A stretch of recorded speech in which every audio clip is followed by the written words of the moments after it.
Hi ಸ್ನೇಹಿತರೆ, welcome to ಸಾಧನ Shankar academy Shikaripura. ಸ್ನೇಹಿತರೆ, ಸಾಧನ ಶಂಕರ್ ಅಕಾಡೆಮಿಯಲ್ಲಿ ನಿಮಗೆ ಆಲ್ರೆಡಿ ಗೊತ್ತಿರೋ ಹಾಗೆ HSTR, GPSTR, PSTR ಮತ್ತು ಕರ್ನಾಟಕ TETಗೆ ಸಂಬಂಧಪಟ್ಟಂಥ ಎಲ್ಲ ಕೋರ್ಸಸ್ಗಳು ಆ್ಯಪಲ್ಲಿ ಲಾಂಚ್ ಆಗಿದೆ ಸ್ನೇಹಿತರೆ. ಈಗೆಲ್ಲ ಆಲ್ರೆಡಿ ಆ್ಯಪನ್ನು ಯಾರ್ಯಾರು ಪರ್ಚೇಸ್ ಮಾಡಿದ್ದೀರಾ ಅವರಿಗೆಲ್ಲರೂ ಕೂಡ ಈಗ ಹೊಸ ಹೊಸ ವೀಡಿಯೋಗಳನ್ನು ಹಾಕ್ತಾಯಿದ್ದೀವಿ. ನಮಗೆ ಯಾವುದು ವಿಡಿಯೋ ಕ್ವಾಲಿಟಿ ಅಂತ ಅನಿಸಿಲ್ಲ, ಆ ವಿಡಿಯೋಗಳನ್ನ ತೆಗೆದು ಹೊಸ ವೀಡಿಯೋಗಳನ್ನು ಹಾಕ್ತಾಯಿದ್ದೀವಿ. ಹಾಗಾಗಿ ಸ್ವಲ್ಪ ಅದರ ಬಗ್ಗೆ ನಾವು ಇವ್ಯಾಲ್ಯೂಯೇಟ್ ಮಾಡಲಿಕ್ಕೆ ಈ ಮಧ್ಯೆ ಒಂದು 15 ದಿವಸ ನಾನು ನಿಮ್ಮ ಜೊತೆಗೆ ಸರಿಯಾಗಿ ಕಮ್ಯುನಿಕೇಟ್ ಮಾಡಿಲ್ಲ. ಒಟ್ಟು ನಿಮ್ಮ ಎಕ್ಸಾಮಿಗೆ ಎಷ್ಟು ನಾಲೆಡ್ಜ್ ಬೇಕು ಅಷ್ಟು ನಾಲೆಡ್ಜನ್ನು ಕೊಟ್ಟು ಫುಲ್ಫಿಲ್ ಮಾಡ್ತಕ್ಕಂತಹ ಕೆಲಸವನ್ನು ಸಾಧನ ಶಂಕರ್ ಅಕಾಡೆಮಿ ಮಾಡುತ್ತೆ. ಆ್ಯಪನ್ನು ನೋಡ್ಕೊಳ್ಳಿ, ನೋಟ್ಸ್ಗಳನ್ನು ಮಾಡ್ಕೊಳ್ಳಿ. ನೋಡಿ ನೋಟ್ಸ್ ಕೊಡಿ ಸರ್ ಅಂತ ನೋಟ್ಸ್ ನಿಮ್ಗೆ ಎಲ್ಲಿ ಬೇಕಾದ್ರೂ ಸಿಗುತ್ತೆ. ನಾವೇನು ವೀಡಿಯೋಗಳನ್ನು ಕೊಟ್ಟಿದ್ದೀವಿ ಆ ವೀಡಿಯೋಗಳನ್ನು ಕ್ಲಾಸ್ ರೂಮ್ ಅಂತ ಅಂದ್ಕೊಳ್ಳಿ. ಅದನ್ನು ನೋಡಿ ನೀವು ನೋಟ್ಸನ್ನು ಪ್ರಿಪೇರ್ ಮಾಡ್ಕೊಳ್ಳಿ. ಎಲ್ಲಿ ನೋಟ್ಸ್ ಪ್ರಿಪೇರ್ ಮಾಡಬೇಕಾದ್ರೆ ನಿಮಗೆ ಸರಿಯಾಗಿ ಅರ್ಥ ಆಗಿಲ್ವೋ ಅದನ್ನು ಕಮೆಂಟ್ಸ್ ಮಾಡಿ ಅಥವಾ ನಮ್ಮ ಟೆಕ್ನಿಷಿಯನ್ಸ್ ಜೊತೆಗೆ ಕನೆಕ್ಟ್ ಮಾಡಿ ಅದನ್ನು ಮತ್ತೊಂದು ಸತಿ ನಾವು ಆ ರಿಸೋರ್ಸ್ ಪರ್ಸನ್ನಿಂದ ಸಾಲ್ವ್ ಮಾಡ್ತಕ್ಕಂಥ ಕೆಲಸವನ್ನು ಮಾಡ್ತೀವಿ. ಒಟ್ಟಾರೆಯಾಗಿ ಒಂದು ಹುದ್ದೆಯನ್ನು ತಗೊಳ್ಳಿ. ಓಕೆ, ನೋಡಿ, ಸಾಧನ ಶಂಕರ್ ಅಕಾಡೆಮಿ ಏನು ಫಸ್ಟ್ ಪೇಪರ್ HSTR, GPSTR ಏನು ಫಸ್ಟ್ ಪೇಪರ್ ಇದೆ ಅದಕ್ಕೆ ಸಂಬಂಧಪಟ್ಟಂಥ ಜನರಲ್ ಸೈನ್ಸ್ನ ಕ್ಲಾಸಸ್ಗಳನ್ನು ನಾನು ಆಲ್ರೆಡಿ ಮಾಡ್ತಾ ಬರ್ತಾಯಿದ್ದೀನಿ. ಇದೇ ಹಿಂದೆ ನಾನು ಲೋಹಗಳ ಬಗ್ಗೆ ಕಂಪ್ಲೀಟ್ ಮಾಹಿತಿಯನ್ನು ಹೇಳಿದ್ದೀನಿ. ನಾನು ಲೋಹಗಳಂದರೆ ಏನು, ಅದರ ಫಿಸಿಕಲ್ ಪ್ರಾಪರ್ಟೀಸ್ ಏನು, ಕೆಮಿಕಲ್ ಪ್ರಾಪರ್ಟೀಸ್ಗಳೇನು, ಇಲ್ಲಿವರೆಗೂ ಕಾಂಪಿಟೇಟಿವ್ ಎಕ್ಸಾಮಲ್ಲಿ ಏನೆಲ್ಲ ಲೋಹಗಳ ಮೇಲೆ ಕ್ವೆಶನ್ಸ್ ಬಂದಿದೆ, ನೆಕ್ಸ್ಟ್ ಆ ಲೋಹಗಳ ಅದಿರುಗಳನ್ನು ಹೇಗೆ ನೆನಪಲ್ಲಿ ಇಟ್ಕೋಬೇಕು, ನೆಕ್ಸ್ಟ್ ಆ ಅದಿರುಗಳಿಂದ ಲೋಹಗಳನ್ನ ತಯಾರಿಸ್ತಕ್ಕಂಥ ವಿಧಾನಗಳು ಯಾವುದು, ಇವುಗಳ ಬಗ್ಗೆ ನಿಮಗೆ ಚರ್ಚೆ ಮಾಡ್ತಾ ಬಂದಿದ್ದೀನಿ ಸ್ನೇಹಿತರೆ. ಈಗ ನಮಗೆ ಲೋಹಗಳ ಪರಿಚಯ ಆದಮೇಲೆ ಈಗ ಹೊಸ ಒಂದು ಕಾನ್ಸೆಪ್ಟಿಗೆ ಎಂಟ್ರಿ ಆಗ್ತೀವಿ. ಹೊಸ ಒಂದು ಕಾನ್ಸೆಪ್ಟ್ ಯಾವುದಪ್ಪ ಅಂತ ಕೇಳಿದ್ರೆ ಸಿಂಪಲ್ ಮಿಶ್ರ ಲೋಹಗಳು ಅಂತ. ಹೊಸ ಕಾನ್ಸೆಪ್ಟ್, ಇದಕ್ಕೆ ನಾವು ಮಿಶ್ರ ಲೋಹ ಅಂತ ಕರಿತೀವಿ. ಇದನ್ನು ನಮ್ಮ ಸೈನ್ಸಲ್ಲಿ ಇಂಗ್ಲೀಷಲ್ಲಿ ಅಲಾಯ್ಸ್ ಅಂತ ಕರಿತೀವಿ. ಏನಂತ ಕರಿತೀವಿ ಅಂದರೆ ಅಲಾಯ್ಸ್ ಅಂತ ಕರಿತೀವಿ.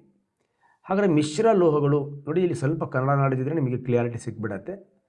ಮಿಶ್ರ ಅಂದರೆ ಗೊತ್ತಾಗ್ಬಿಡತ್ತೆ. ಮಿಕ್ಸ್, ಏನು ಮಿಕ್ಸ್, ಇದು ಸ್ವಲ್ಪ ಕ್ಲಿಯಾರಿಟಿ ಬೇಕು ನಮಗೆ. ಲೋಹಗಳಲ್ಲಿ ಲೋಹ ಮಿಕ್ಸ, ಲೋಹಗಳಲ್ಲಿ ಅಲೋಹನೂ ಮಿಕ್ಸ ಅಂತ ನೋಡಿ, ಇದು ಇಂಪಾರ್ಟೆಂಟ್.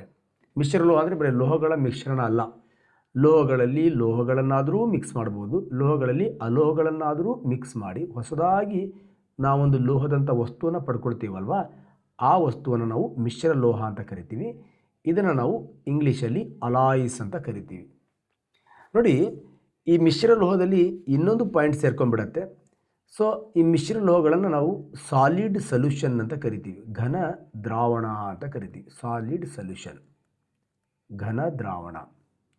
ಹಾಗಾದರೆ ಸಾಲಿಡ್ ಸೊಲ್ಯೂಷನ್, ಘನ ದ್ರಾವಣ ಅಂತ ನಾವು ಮಿಶ್ರ ಲೋಹನ ಯಾಕೆ ಕರಿತೀವಿ ಅದನ್ನು ಅರ್ಥ ಮಾಡ್ಕೊಳ್ಳೋ ಮುಂಚೆ ಸ್ವಲ್ಪ ದ್ರಾವಣ ಅಂದರೆ ಏನು ಅಂತ ಸ್ವಲ್ಪ ಅರ್ಥ ಮಾಡ್ಕೋಬೇಕು. ವಾಟ್ ಈಸ್ ಸೊಲ್ಯೂಷನ್ ಅಂತ. ಸೊಲ್ಯೂಷನ್ ಅಂದರೆ ಏನಿಲ್ಲ, ಸಿಂಪಲ್ ಮ್ಯಾಥಮೆಟಿಕ್ಕಾಗಿ ನಾವು ಹೇಳೋದಾದರೆ ದ್ರಾವ್ಯ ಪ್ಲಸ್ ದ್ರಾವಕ ಈಕ್ವಲ್ಸ್ ದ್ರಾವಣ ಅಂತ ಅರ್ಥ. ಏನು ಸರ್ ಇದು ಅರ್ಥ ಆಗಿಲ್ಲ? ಇಂಗ್ಲೀಷಲ್ಲಿ salute, next solvent, next solution ಅಂತ ಅರ್ಥ. ಕ್ಲಿಯರ್? ಆದರೆ ವಾಟ್ ಈಸ್ ಸಾಲ್ಯೂಟ್ ಮತ್ತು very important. What is solvent ತುಂಬ ಇಂಪಾರ್ಟೆಂಟ್. ಈ ದ್ರಾವ್ಯ, ದ್ರಾವಕ, ದ್ರಾವಣ ಕರೆಕ್ಟಾಗಿ ಅರ್ಥ ಮಾಡ್ಕೋಬೇಕಪ್ಪ ಅಂದರೆ ನಾವೊಂದು ಸಣ್ಣ ಆ್ಯಕ್ಟಿವಿಟಿ ಮಾಡಬೇಕು. Take A beaker. ಸರ್ ಅವನು ನಾ ಬೀಕರ್ ಕಾಲದಾಗೆ ಸೈನ್ಸ್ ಬಿಟ್ಟಿದ್ದು, ಅದು ಬಿಟ್ಟು ಬೇರೆದು ಹೇಳಿ sir. Take a chembu. Okay, ಒಂದು ಚೆಂಬನ್ನು ತೆಗೆದುಕೊಳ್ಳಿ. ಚೆಂಬಲ್ಲಿ ಬ್ಯೂಟಿಫುಲ್ಲಾಗಿ ನೀರನ್ನು ಹಾಕಿ, ನೆಕ್ಸ್ಟ್ ಸ್ವಲ್ಪ ಸಕ್ಕರೆಯನ್ನು ಹಾಕಿ. ಹಾಗಾದರೆ ಈಗ ಸಕ್ಕರೆ ನೀರಲ್ಲಿ ಹಾಕಿದ್ದೀವಿ, ಚೆಂಬು ಚೆನ್ನಾಗಿ ಅಲ್ಲಾಡಿಸಿ ಅಲ್ಲಾಡಿಸಿದಾಗ ಇಲ್ಲೊಂದು ಪ್ರಕ್ರಿಯೆ ನಡೆಯುತ್ತೆ. ಏನು ನಡೆಯುತ್ತೆ? ಸಕ್ಕರೆ ಏನಾಗುತ್ತೆ ಅಂದರೆ ಕರಗುತ್ತದೆ. ಸಕ್ಕರೆ ಕರಗುತ್ತದೆ, ಅದು ಸಕ್ಕರೆ ಶುಗರ್ ಡಿಸಾಲ್ವ್ ಆಗುತ್ತೆ. ಯಾವುದರಲ್ಲಿ ಕರಗತ್ತೆ? ಚೆಂಬಲ್ಲಿ ಕರಗತ್ತಾ? ಹ್ಞೂ ಸರ್. ಇಲ್ಲ, ಚೆಂಬಲ್ಲಿ ಕರಗಲ್ಲ. ಚೆಂಬಲ್ಲಿರೋ ನೀರಲ್ಲಿ ಕರಗತ್ತೆ. ಅದರಲ್ಲಿ ಕರಗತ್ತೆ? ಚೆಂಬಲ್ಲಿರೋ ನೀರಲ್ಲಿ ಕರಗತ್ತೆ. ಹಾಗಾದರೆ ನೀರು ಈ ಸಕ್ಕರೆಯನ್ನು ಕರಗಿಸಿಕೊಳ್ಳುತ್ತದೆ. ಕರಗಿಸಿಕೊಳ್ಳುತ್ತದೆ. ಒಂದು ಕರಗ್ತದೆ, ಇನ್ನೊಂದು ಕರಗಿಸಿಕೊಳ್ಳುತ್ತೆ. ಯಾವುದು ಕರಗ್ತದೋ, ಯಾವುದು ಕರಗುತ್ತದೋ ಅದು ದ್ರಾವ್ಯ. ಯಾವುದು ಕರಗಿಸಿಕೊಳ್ಳುತ್ತದೋ ದಟ್ ಈಸ್ ದ ದ್ರಾವಕ. ದ್ರಾವಕದಲ್ಲಿ ದ್ರಾವ್ಯ ಕರಗಿ ಹೊಸದಾಗಿ ಏನು ಸಕ್ಕರೆ ನೀರು ಬಂತಲ್ಲ, ಸಕ್ಕರೆ ನೀರು, ಅದಕ್ಕೆ ನಾವೇನಂತ ಕರಿತೀವಿ, ದ್ರಾವಣ ಅಂತ ಕರಿತೀವಿ. ಅರ್ಥ ಆಗಿದೆ ಅನ್ಕೋತೀನಿ ನಾನು. ಕ್ಲಿಯರ್? ನೀನು ಉಪ್ಪು ನೀರಿದ್ರೆ ಉಪ್ಪಿನ ದ್ರಾವಣ, ಸಕ್ಕರೆ ನೀರಿದ್ರೆ ಸಕ್ಕರೆ ದ್ರಾವಣ. ಕ್ಲಿಯರ್? ಯಾವುದು ಕರಗತ್ತೋ ಅದು ದ್ರಾವ್ಯ, ಯಾವುದು ಕರಗಿಸಿಕೊಳ್ಳತ್ತೋ ಅದು ದ್ರಾವಕ, ದ್ರಾವಕದಲ್ಲಿ ದ್ರಾವ್ಯ ಕರಗಿ ಏನು ಹೊಸದೊಂದು ವಸ್ತು ಬರುತ್ತಲ್ವಾ, ಆ ವಸ್ತುವನ್ನು ನಾವು ದ್ರಾವಣ ಅಂತ ಕರಿತೀವಿ. ಬಟ್ ಈ ಥರ ದ್ರಾವಣ ನಾವು 3 ಥರ ದ್ರಾವಣನ ನೋಡ್ತೀವಿ ನಾವು. 3 ಥರ ಏನು? ಒಂದು ದಟ್ ಇಸ್ ದ ಘನ ದ್ರಾವಣ ಅಂತ, ಸಾಲಿಡ್ ಸೊಲ್ಯೂಷನ್. ಇದೇ ನಾವೀಗ ಪಾಯಿಂಟ್ ಬೇಕಾಗಿರೋದು. ಇನ್ನೊಂದು ಅನಿಲ ದ್ರಾವಣ, ಗೇಸಿಯಸ್ ಸೊಲ್ಯೂಷನ್ ಅಂತ. ಇನ್ನೊಂದು ದ್ರವ ದ್ರಾವಣ, that is the liquid solution ಅಂತ. ದ್ರವ ದ್ರಾವಣ ಅಂದರೆ ಲಿಕ್ವಿಡ್ ಸೊಲ್ಯೂಷನ್. ಸಿಂಪಲ್. ನನಗೆ ದ್ರವ ದ್ರಾವಣ ಯಾವುದು? ಉಪ್ಪು, ಓ ದಿಸ್ ಇಸ್ ದ ದ್ರಾವ್ಯ, ನೀರು ದಿಸ್ ಇಸ್ ದ ದ್ರಾವಕ, ನೀರಲ್ಲಿ ಉಪ್ಪು ಕರಗಿ ಉಪ್ಪು ನೀರು ಬಂದಿದೆ, ಓ ದಿಸ್ ಇಸ್ ದ ದ್ರಾವಣ. ಈ ದ್ರಾವಣ ದ್ರವ ರೂಪದಲ್ಲಿದೆ, ದಿಸ್ ಇಸ್ ದ ದ್ರವ ದ್ರಾವಣ. ಕ್ಲಿಯರ್? ಅರ್ಥ ಆಗಿದೆ ಅಲ್ವಾ? ಈಗ ನಾವು ಅನಿಲ ದ್ರಾವಣಕ್ಕೆ ಹೋಗೋಣ. ಅನಿಲ ದ್ರಾವಣ ನೋಡಿ, ನಮಗೆಲ್ಲರಿಗೂ ಗೊತ್ತಿದೆ ಆಮ್ಲಜನಕ, ಓ ಕಾರ್ಬನ್ ಡೈಆಕ್ಸೈಡ್, ಓ ಆರ್ಗನ್, ಇವೆಲ್ಲ ಕರಗತ್ತೆ. ಯಾವುದರಲ್ಲಿ ಕರಗತ್ತೆ? ಸಿಂಪಲ್, ನೈಟ್ರೋಜನ್ ಅನ್ನೋ ಅನಿಲದಲ್ಲಿ ಕರಗತ್ತೆ. ನೋಡಿ, ಆಮ್ಲಜನಕನೂ ಅನಿಲ, ಕಾರ್ಬನ್ ಡೈಆಕ್ಸೈಡು ಅನಿಲ, ಆರ್ಗನ್ನು ಕೂಡ ಅನಿಲ. ಈ 3 ಅನಿಲಗಳು ಯಾವ ಅನಿಲದಲ್ಲಿ ಕರಗತ್ತೆ? ದಟ್ ಇಸ್ ನೈಟ್ರೋಜನ್ ಅನಿಲದಲ್ಲಿ ಕರಗತ್ತೆ. ಹಾಗಾದರೆ ನೈಟ್ರೋಜನ್ ದ್ರಾವಕ, ಇವು 3 ದ್ರಾವ್ಯ. ನೈಟ್ರೋಜನ್ ಎಂಬ ದ್ರಾವಕದಲ್ಲಿ ಈ 3 ಅನಿಲಗಳು ಕರಗಿ ಒಂದು ಬ್ಯೂಟಿಫುಲ್ ವಸ್ತು ಬರುತ್ತೆ. ಇದಕ್ಕೆ ನಾವು ದಟ್ ಇಸ್ ಗಾಳಿ ಅಂತ ಕರಿತೀವಿ. ಏನಂತ ಕರಿತೀವಿ? ಏರ್, ಗಾಳಿ ಅಂತ ಕರಿತೀವಿ. ಈ ಗಾಳಿ ಯಾವ ಸ್ಥಿತಿಯಲ್ಲಿದೆ? ಅನಿಲ ಸ್ಥಿತಿಯಲ್ಲಿದೆ. ಇದಕ್ಕೆ ನಾವು ಅನಿಲ ದ್ರಾವಣ ಅಂತ ಕರಿತೀವಿ. ಅರ್ಥ ಆಗಿದೆ ಅನ್ಕೋತೀನಿ ನಾನು. ಹಾಗಾದರೆ ಗಾಳಿಯಲ್ಲಿರೋ ದ್ರಾವಕ ಘಟಕ ಯಾವುದು ಅಂತ ಕೇಳಿದ್ರೆ ಸಾರಜನಕ, ದ್ರಾವ್ಯ ಘಟಕ ಯಾವುದು ಅಂತ ಕೇಳಿದ್ರೆ ಆಕ್ಸಿಜನ್, ಕಾರ್ಬನ್ ಡೈಆಕ್ಸೈಡ್, ಆರ್ಗನ್. ಹಾಗಾದರೆ ಕಾರ್ಬನ್ ಡೈಆಕ್ಸೈಡ್, ಆಕ್ಸಿಜನ್, ಆರ್ಗನ್ ಎಂಬ ದ್ರಾವ್ಯಗಳು ನೈಟ್ರೋಜನ್ ಎಂಬ ದ್ರಾವಕದಲ್ಲಿ ಕರಗಿ ಗಾಳಿ ಎಂಬ ಅನಿಲ ಸ್ಥಿತಿಯ ದ್ರಾವಣ ಸಿಕ್ಕಿದೆ. ಓಕೆ, ಈಗ ನಾವು ಮಿಶ್ರಲೋಹಗಳಿಗೆ ಬಂದಾಗ ಇದಕ್ಕೆ ಘನ ದ್ರಾವಣ ಅಂತ ಯಾಕೆ ಕರಿತೀವಿ ಅಂದರೆ, ನೋಡಿ, ಈಗ ಮಿಶ್ರಲೋಹ ಜಸ್ಟ್ ನಾವೊಂದು ಸ್ಟೀಲ್ ತಗೊಂಡ್ರೆ ಸಾಕು. ಸ್ಟೀಲು, ಉಕ್ಕು. ನೋಡಿ, ಉಕ್ಕನ್ನು ಹೆಂಗೆ ತಯಾರಿಸ್ತೀವಿ ಅಂದರೆ ಸಿಂಪಲ್, ಒಂದು ದ್ರಾವ್ಯ ಬೇಕು, ದಟ್ ದ್ರಾವ್ಯ ಈಸ್ ಕಾರ್ಬನ್. ಹಾಗಾದರೆ ಈ ಕಾರ್ಬನನ್ನು ಯಾವುದರಲ್ಲಿ ಕರಗಿಸ್ಬೇಕು? ಕಬ್ಬಿಣದಲ್ಲಿ ಕರಗಿಸ್ಬೇಕು. ಕಬ್ಬಿಣದಲ್ಲಿ ಕಾರ್ಬನನ್ನು ಕರಗಿಸ್ಬೇಕು. ಹಾಗಾದರೆ ಕಬ್ಬಿಣ ಇಸ್ ದ ದ್ರಾವಕ, ಕಾರ್ಬನ್ ಇಸ್ ದ ದ್ರಾವ್ಯ. ಕಬ್ಬಿಣದಲ್ಲಿ ಕಾರ್ಬನ್ ಎಂಬ ದ್ರಾವ್ಯವನ್ನು ಕರಗಿಸಿದಾಗ ಒಂದು ಹೊಸ ವಸ್ತು ಬರುತ್ತೆ. ಇದಕ್ಕೆ ನಾವು ಉಕ್ಕು ಅಂತ ಕರಿತೀವಿ. ಉಕ್ಕು ಯಾವ ಸ್ಥಿತಿಯಲ್ಲಿರುತ್ತೆ? ಘನ ಸ್ಥಿತಿಯಲ್ಲಿರುತ್ತೆ. ಈ ಘನ ಸ್ಥಿತಿಯಲ್ಲಿರೋ ಉಕ್ಕಲ್ಲಿ ಕಬ್ಬಿಣ ಎಂಬ ದ್ರಾವಕನೂ ಇದೆ, ಕಾರ್ಬನ್ ಎಂಬ ದ್ರಾವ್ಯನೂ ಇದೆ.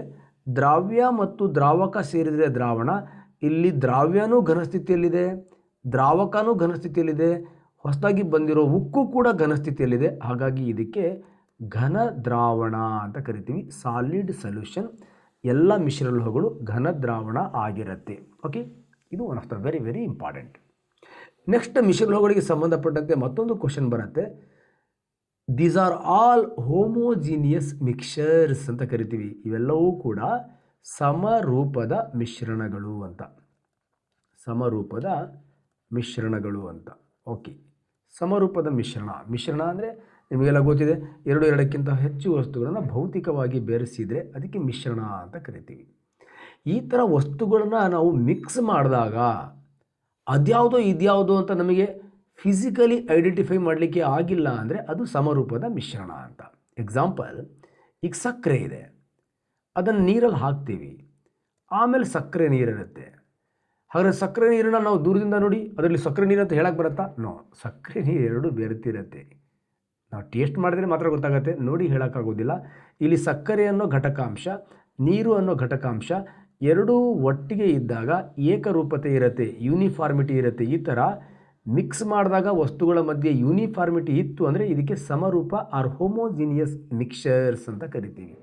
ಎಕ್ಸಾಂಪಲ್, ರಾಗಿಲಿ ಜೋಳ ಹಾಕಿ, ಓ ಸರ್ ರಾಗಿನೇ ಬೇರೆ ಕಾಣುತ್ತೆ, ಜೋಳನೇ ಬೇರೆ ಕಾಣುತ್ತೆ. ನಾನು ಬೇಸಿಕ್ ಸೈನ್ಸಲ್ಲಿ ಹೇಳಿದ್ದೀನಿ ನಾನಿದು. ರಾಗಿನೇ ಬೇರೆ ಕಾಣುತ್ತೆ, ಜೋಳನೇ ಬೇರೆ ಕಾಣುತ್ತೆ ಅಂದಮೇಲೆ ಇದು ಸಮರೂಪದ ಮಿಶ್ರಣ ಅಲ್ಲ, ಹೆಟ್ರೋಜಿನಿಯಸ್ ಮಿಕ್ಸ್ಚರ್ಸ್. ಘಟಕಾಂಶಗಳಲ್ಲಿ ಏಕರೂಪತೆ ಇಲ್ಲ. ಘಟಕಾಂಶಗಳಲ್ಲಿ ಏಕರೂಪತೆ ಇದ್ದರೆ ಸಮರೂಪದ ಮಿಶ್ರಣ. ಎಕ್ಸಾಂಪಲ್ ನೋಡಿ, ಈಗ ನಾವು ಕಾರ್ಬನನ್ನು ಕಬ್ಬಿಣದಲ್ಲಿ ಮಿಕ್ಸ್ ಮಾಡಿದ್ದೀವಿ. ಈಗ ನಮ್ಮ ಹತ್ರ ಒಂದು ಕುಡುಗೋಲಿದೆ, ಕಂದ್ಲಿ ಇದೆ. ಅದು ಕಂದ್ಲಿ ಯಾವುದು? ಉಕ್ಕು. ಆ ಕಂದ್ಲಿ ನೋಡಿದಾಗ ಇಷ್ಟು ಕಾರ್ಬನ್ ಇದೆ, ಇಷ್ಟು ಕಬ್ಬಣ ಇದೆ ಅಂತ ಹೇಳ್ತೀವ? ಎಲ್ಲ ಹಳ್ಳಿಗಳಲ್ಲಿ ಅದು ಕಬ್ಬಣ ಅಂತಲೇ ಬದುಕಿಬಿಡ್ತಾರೆ ಅಲ್ವಾ? ಯಾಕಂದರೆ ಅದರಲ್ಲಿ ಕಾರ್ಬನ್ ಇದೆ ಅನ್ನೋದನ್ನು ಈ ಕಾಂಪಿಟೇಟಿವ್ ಎಕ್ಸಾಮ್ ಓದಿರೋನಿಗೆ ಗೊತ್ತಿರುತ್ತೆ, ಅಥವಾ ಪುಸ್ತಕ ಓದಿರೋನು ಗೊತ್ತಿರುತ್ತೆ. ಹಳ್ಳಿನಿಗೆ ಕಬ್ಬಣದ ಕಂದ್ಲಿ ಅಂತಲೇ ಹೇಳದವ. ಆದರೆ ಕಬ್ಬಣ ಇದೆಯಲ್ವಾ, ಅದು ಒಂದೇ ಪಟ್ಟಿಗೆ ಆಯುಧಗಳನ್ನು ಮಾಡಲಿಕ್ಕೆ ಬರಲ್ಲ. ಅದು ಮೆತ್ತಗಿರುತ್ತೆ ಮತ್ತು ಬಿದುರತೆ ಇರುತ್ತೆ. ಹಾಗಾಗಿ ಅದಕ್ಕೆ ಬೇಕಾದ ಆಕಾರ ಕೊಡಬೇಕಪ್ಪ ಅಂದರೆ, ಅದಕ್ಕೆ ಗಡಸುತನ ಕೊಡಬೇಕಪ್ಪ ಅಂದರೆ ಅದಕ್ಕೆ ಹಾರ್ಡ್ನೆಸ್ಸನ್ನು ಕೊಡಬೇಕಪ್ಪ ಅಂದರೆ ಅದರಲ್ಲಿ ಏನು ಮಿಕ್ಸ್ ಮಾಡಬೇಕು? ಕಾರ್ಬನನ್ನು ಮಿಕ್ಸ್ ಮಾಡಬೇಕು. ಹಾಗಾದರೆ ಕಾರ್ಬನ್ ದ್ರಾವ್ಯ ಘಟಕ, ಕಬ್ಬಿಣ ದ್ರಾವಕ ಘಟಕ, ಸ್ಟೀಲ್ ಅದು ಬೇಡಪ್ಪ, ಒಂದು ಬ್ಯೂಟಿಫುಲ್ ಆಗಿರೋ ಕಾಪರ್, ಜೀವನಕ್ಕೆ ಬಹಳ ಬೇಕಾಗಿರೋ ಬಂಗಾರ. ಬಂಗಾರದಲ್ಲಿ ತಾಮ್ರವನ್ನು ಮಿಕ್ಸ್ ಮಾಡಿ ನಾವು ಆರ್ನಮೆಂಟಲ್ ಗೋಲ್ಡ್ ತಯಾರಿಸ್ತೀವಿ, ಆಭರಣ ಬಂಗಾರವನ್ನು ತಯಾರಿಸ್ತೀವಿ ಅಲ್ವಾ? ನೀವೇನಿಗೆ ಬೆಂಡುವಾಲೆ, ಜುಮ್ಕಿ, ತಾಳಿ ಸರ ಇಲ್ಲ ಇದೆಯಲ್ವಾ, ಅದು ಬಂಗಾರ ಅಲ್ಲದು, ಆಭರಣ ಬಂಗಾರ. ಹಾಗಾದರೆ ಆಭರಣ ಬಂಗಾರ ಯಾವುದರಿಂದ ಮಾಡಿದ್ದಾರೆ? ಮಿಶ್ರಲೋಹ. ಹಾಗಾದರೆ ಬಂಗಾರದಲ್ಲಿ ತಾಮ್ರ ಎಷ್ಟಿದೆ ಅಂತ ನಾವು ನೋಡಿ ಹೇಳಕ್ಕೆ ಬರುತ್ತಾ? ಅಕ್ಸಾಲಿಘನ ಕೃಪಾ ಕಟಾಕ್ಷ. ಕ್ಲಿಯರ್.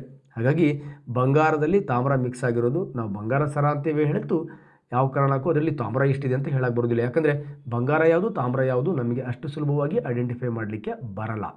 ಈ ಥರ ಘಟಕಾಂಶಗಳಲ್ಲಿ ಏಕರೂಪತೆ ಇತ್ತು ಅಂದರೆ ಇದಕ್ಕೆ ನಾವೇನಂತ ಕರಿತೀವಿ? ಸಮರೂಪದ ಮಿಶ್ರಣ ಅಂತ ಕರಿತೀವಿ. ಹಾಗಾದರೆ ಮಿಶ್ರಲೋಹಗಳು, ಇದನ್ನು ಅಲಾಯಿಸ್ ಅಂತ ಕರಿತೀವಿ. ಇದರಲ್ಲಿ ಲೋಹನೂ ಮಿಕ್ಸ್ ಮಾಡ್ತೀವಿ, ಅಲೋಹನೂ ಮಿಕ್ಸ್ ಮಾಡ್ತೀವಿ. ಇದನ್ನು ಸಾಲಿಡ್ ಸೊಲ್ಯೂಷನ್ ಅಂತ ಕರಿತೀವಿ. ಇದನ್ನು ಹೋಮೋಜಿನಿಯಸ್ ಮಿಕ್ಸ್ಚರ್ಸ್ ಅಂತ ಕರಿತೀವಿ. ನೆಕ್ಸ್ಟ್ ಈ ಘನ ದ್ರಾವಣ, ಅನಿಲ ದ್ರಾವಣ, ಇದ್ರ ಮೇಲೂ ಕೂಡ ಕಾಂಪಿಟೇಟಿವ್ ಎಕ್ಸಾಮಲ್ಲಿ ಪ್ರಶ್ನೆಗಳು ಬರಬಹುದು. ಈಗ ನಾವು ಒಂದೊಂದೇ ಮಿಶ್ರಲೋಹಗಳನ್ನು ಅಧ್ಯಯನ ಮಾಡ್ತಾ ಹೋಗೋಣ. ಓಕೆ, ಈಗ ಫಸ್ಟ್ ನಾವು ಬಂಗಾರನೇ ಎತ್ಕೊಂಡ್ಬಿಟ್ಟಿದ್ದೀವಿ ಅಂದರೆ ಬಂಗಾರದ ಮಿಶ್ರಲೋಹಗಳನ್ನು ಅರ್ಥ ಮಾಡ್ಕೊತಾ ಹೋಗೋಣ. ನಾವು ಬಂಗಾರ ಹೇಗೆ? ಕ್ಲಿಯರ್. ನೋಡಿ, ಬಂಗಾರ ಇದರ symbol that is the beautiful AU. ಇದನ್ನು ಲ್ಯಾಟಿನ್ ಭಾಷೆಯಲ್ಲಿ ಅರಮ್ ಅಂತ ಕರಿತೀವಿ ಸ್ನೇಹಿತರೆ. ಆರಾಮ್. ಬಂಗಾರ ನೆನ್ಬಿಡ್ಕೊಳ್ಳಿ, ಆರಾಮ್. ಯಾರ ಹತ್ರ ಬಂಗಾರ ಇದೆ? ಆರಾಮ್ ಅಂತ. ಕ್ಲಿಯರ್. ಇದರದ್ದು ಸಿಂಬಲ್ ಹೋಗಿದ್ದೆ. ಇದರ ಅಟೋಮಿಕ್ ನಂಬರ್ ಎಷ್ಟಪ್ಪ ಅಂದರೆ ದಟ್ ಈಸ್ 79. 79. ನನ್ನ BEdಲ್ಲಿ ರೋಲ್ ನಂಬರ್ ಇದೇ ಇತ್ತು, ಬಂಗಾರದಂಥ ರೋಲ್ ನಂಬರ್ 79. ಓಕೆ, ನಾನು BEd ಓದಬೇಕಾದ್ರೆ ಸುಮ್ಮನೆ ಹೀಗೆ ಒಂದು ಮೆಮೊರಿ ಮಾಡಿಕೊಂಡ್ರೆ ಅದು ನೆನಪಿರುತ್ತೆ ಅಂತ. ನನಗೆ ಬಂಗಾರದ ಆಟೋಮಿಕ್ ನಂಬರ್ ಮರೆಯಲ್ಲ, ಯಾಕಂದರೆ ನಾನು ಅದಕ್ಕೆ ಅಲ್ಲಿ ಟಚ್ ಮಾಡಿದ್ದೀನಿ ನಾನು ಅಷ್ಟೇ. ಈ ನಿಮಗೂ ಆ ಥರ ಇರುತ್ತೆ, ಯಾರ್ದೋ ನಿಮ್ಮ ಫ್ರೆಂಡ್ ಡೇಟ್ ಆಫ್ ಬರ್ತ್ ಇರುತ್ತೆ, ಅಥವಾ ನಿಮ್ಮ ವಯಸ್ಸಿರುತ್ತೆ, ನಿಮ್ಮ ಪಕ್ಕದ ಮನೆಯದು ವಯಸ್ಸಿರುತ್ತೆ, ಅದರಲ್ಲಿ ಯಾವುದು ಆಟೋಮಿಕ್ ನಂಬರ್, ಅದು ಡೇಟ್ ಏನು, ಈ 5ನೇ ತಾರೀಕು ಕೊಟ್ಟಿರ್ತೀಯಪ್ಪ. ಹಾಗಾದರೆ ಜೂನ್ 5ನೇ ತಾರೀಕು ಏನು ಸ್ಪೆಷಲ್ ಇದೆ? ನಿಮ್ಮ ತಂಗಿ ಯಾವುದೋ ಒಂದು ಡೇಟಲ್ಲಿ ಅಲ್ಲೇನು ಸ್ಪೆಷಲ್ ಇದೆ? ಅಮ್ಮನ ಡೇಟ್ ಆಫ್, ಒಂದು 10 ಜನ ಡೇಟ್ ಆಫ್ ಬರ್ತನ್ನು ನೀವು ನೀಟಾಗಿ ನೆನ್ಪಿಟ್ಕೊಂಡು ಅವ್ರ ಡೇಟ್ ಆಫ್ ಬರ್ತಲ್ಲಿ ಏನೇನು ಸ್ಪೆಷಲ್ ಇದೆ ಅಂದರೆ ಮೋಸ್ಟ್ಲಿ ಈ ಸ್ಪೆಷಲ್ ಡೇಸ್ಗಳು ಕಾಂಪಿಟೇಟಿವ್ ಎಕ್ಸಾಮಲ್ಲಿ ಬಂತು ಅಂದರೆ ಈಸಿಯಾಗಿ ನೀವು ಕ್ಲಿಯರ್ ಮಾಡ್ಬೋದು. ಸ್ವಲ್ಪ ಸ್ಕಿಲ್ಲನ್ನು ಕೊಡಬೇಕು. ಈಗ ನೀರು ಥರ ಏನು ಕುಡಿದ್ರೂ ಕೂಡ ಮನುಷ್ಯ ಆರು ಮೆದುಳು ಕೇಳಲ್ಲ, ಅದಕ್ಕೆ ಸ್ವಲ್ಪ ಕಿಕ್ ಕೊಡೋದನ್ನು ಕೊಟ್ಟರೆ ಅದು ಈಸಿಯಾಗಿ ಕೇಳುತ್ತೆ. ಈ ಥರ ಅದನ್ನು ಕಿಕ್ಗಳನ್ನು ಕೊಡ್ತಾ ಹೋಗಬೇಕು. ಓಕೆ, ಹಾಗಾದರೆ ಬಂಗಾರ this is the atomic number ಏನಿದೆ, ಇದಕ್ಕೆ ನಾವು 79. ಅತಿ ಹೆಚ್ಚು ಬಂಗಾರವನ್ನು ತಯಾರಿಸುವ ದೇಶ ಯಾವುದಪ್ಪ ಅಂತ ಕೇಳಿದರೆ ಚೀನಾ. ಅತಿ ಹೆಚ್ಚು ಬಂಗಾರವನ್ನು ಕೊಂಡುಕೊಳ್ಳುವ ಆರು ಬಳಸುವ ದೇಶ ಯಾವುದು ಅಂತ ಕೇಳಿದ್ರೆ ದಟ್ ಇಸ್ ದ ಭಾರತ. ಭಾರಿ ಇಂಪಾರ್ಟೆಂಟ್. ನಾವು ಜಾಸ್ತಿ ಬಳಸ್ತೀವಿ, ಇವರು ಜಾಸ್ತಿ ತಯಾರಿಸ್ತಾರೆ. ಓಕೆ, ಅನರ್ಥ. ಭಾರತದ ಮೊಟ್ಟ ಮೊದಲು ಬಂಗಾರದ ಗಣಿ ಅಂದರೆ ಬಂಗಾರವನ್ನು ಉತ್ಪಾದನೆ ಮಾಡ್ತಕ್ಕಂತಹ ಗಣಿ ಯಾವುದು ಅಂತ ಕೇಳಿದರೆ ನೀವೆಲ್ಲರೂ ನೋಡಿದ್ರೆ picture, that is the KGF. Clear. KGF. ಈಗ ಪ್ರಸ್ತುತವಾಗಿ ಭಾರತದಲ್ಲಿ ಅತಿ ಹೆಚ್ಚು ಬಂಗಾರವನ್ನು ಉತ್ಪತ್ತಿ ಮಾಡ್ತಕ್ಕಂಥ ಸಕ್ರಿಯ ಗಣಿ ಯಾವುದು ಅಂತ ಕೇಳಿದರೆ ನಿಮಗೆಲ್ಲ ಗೊತ್ತಿದೆ, ಹಟ್ಟಿ ಗೋಲ್ಡ್ ಮೈನ್ಸ್. ಓಕೆ, ಇದು ಪ್ರಸ್ತುತವಾಗಿ ಭಾರತದಲ್ಲಿ ಇರ್ತಕ್ಕಂಥದ್ದು. ಓಕೆ, ಈ ಬಂಗಾರವನ್ನು ತಯಾರಿಸ್ತಕ್ಕಂಥ ಪ್ರಕ್ರಿಯೆಗೆ ನಾವೇನಂತ ಕರಿತೀವಿ? ಲೀಚಿಂಗ್. ಸೈನೈಡನ್ನು ಬಳಸಿ ಈ ಬಂಗಾರವನ್ನು ಎಕ್ಸ್ಟ್ರಾಕ್ಟ್ ಮಾಡೋದ್ರಿಂದ ಇದಕ್ಕೆ ಸಯನೈಡೇಷನ್ ಅಂತಲೂ ಕೂಡ ಕರಿತೀವಿ. ಸಯನೈಡೇಷನ್ ಪ್ರೊಸೆಸ್ ಅಂತ ಕರಿತೀವಿ. ಈ ಬಂಗಾರನ ನಾವು ರಾಜಲೋಹ, ಪ್ರೀಸಿಯಸ್ ಮೆಟಲ್, ಗೋಲ್ಡ್ ಅಂದರೆ ನೋಬೆಲ್ ಮೆಟಲ್ ಅಂತ ಕರಿತೀವಿ ಯಾವುದನ್ನು? ಬಂಗಾರ. ಇದರ ಬಗ್ಗೆ ನಾನು ಇದ್ರ ಹಿಂದಿನ ಕ್ಲಾಸಲ್ಲಿ ಹೇಳಿದ್ದೀನಿ. ಬಂಗಾರ ಗಾಳಿ ಜೊತೆಗೆ ಒರೆಸೋದಿಲ್ಲ, ನೀರು ಜೊತೆಗೆ ಒರೆಸೋದಿಲ್ಲ, ಆಮ್ಲಗಳ ಜೊತೆಗೆ ಒರೆಸೋದಿಲ್ಲ. ಆದರೂ ಬಂಗಾರವನ್ನು ನಾವು ಹೇಳಿದ ಹಾಗೆ ಆಕಾರ ಕೊಡಲಿಕ್ಕೆ, ಕರಗಿಸ್ಲಿಕ್ಕೆ ಒಂದು ದ್ರವವನ್ನು ಯೂಸ್ ಮಾಡ್ತೀವಿ. ಆ ದ್ರವ ಯಾವುದಪ್ಪ ಅಂತ ಕೇಳಿದರೆ ಹೈಡ್ರೋಕ್ಲೋರಿಕ್ ಆಮ್ಲ ಮತ್ತು ನೈಟ್ರಿಕ್ ಆಮ್ಲದ ಮಿಶ್ರಣ.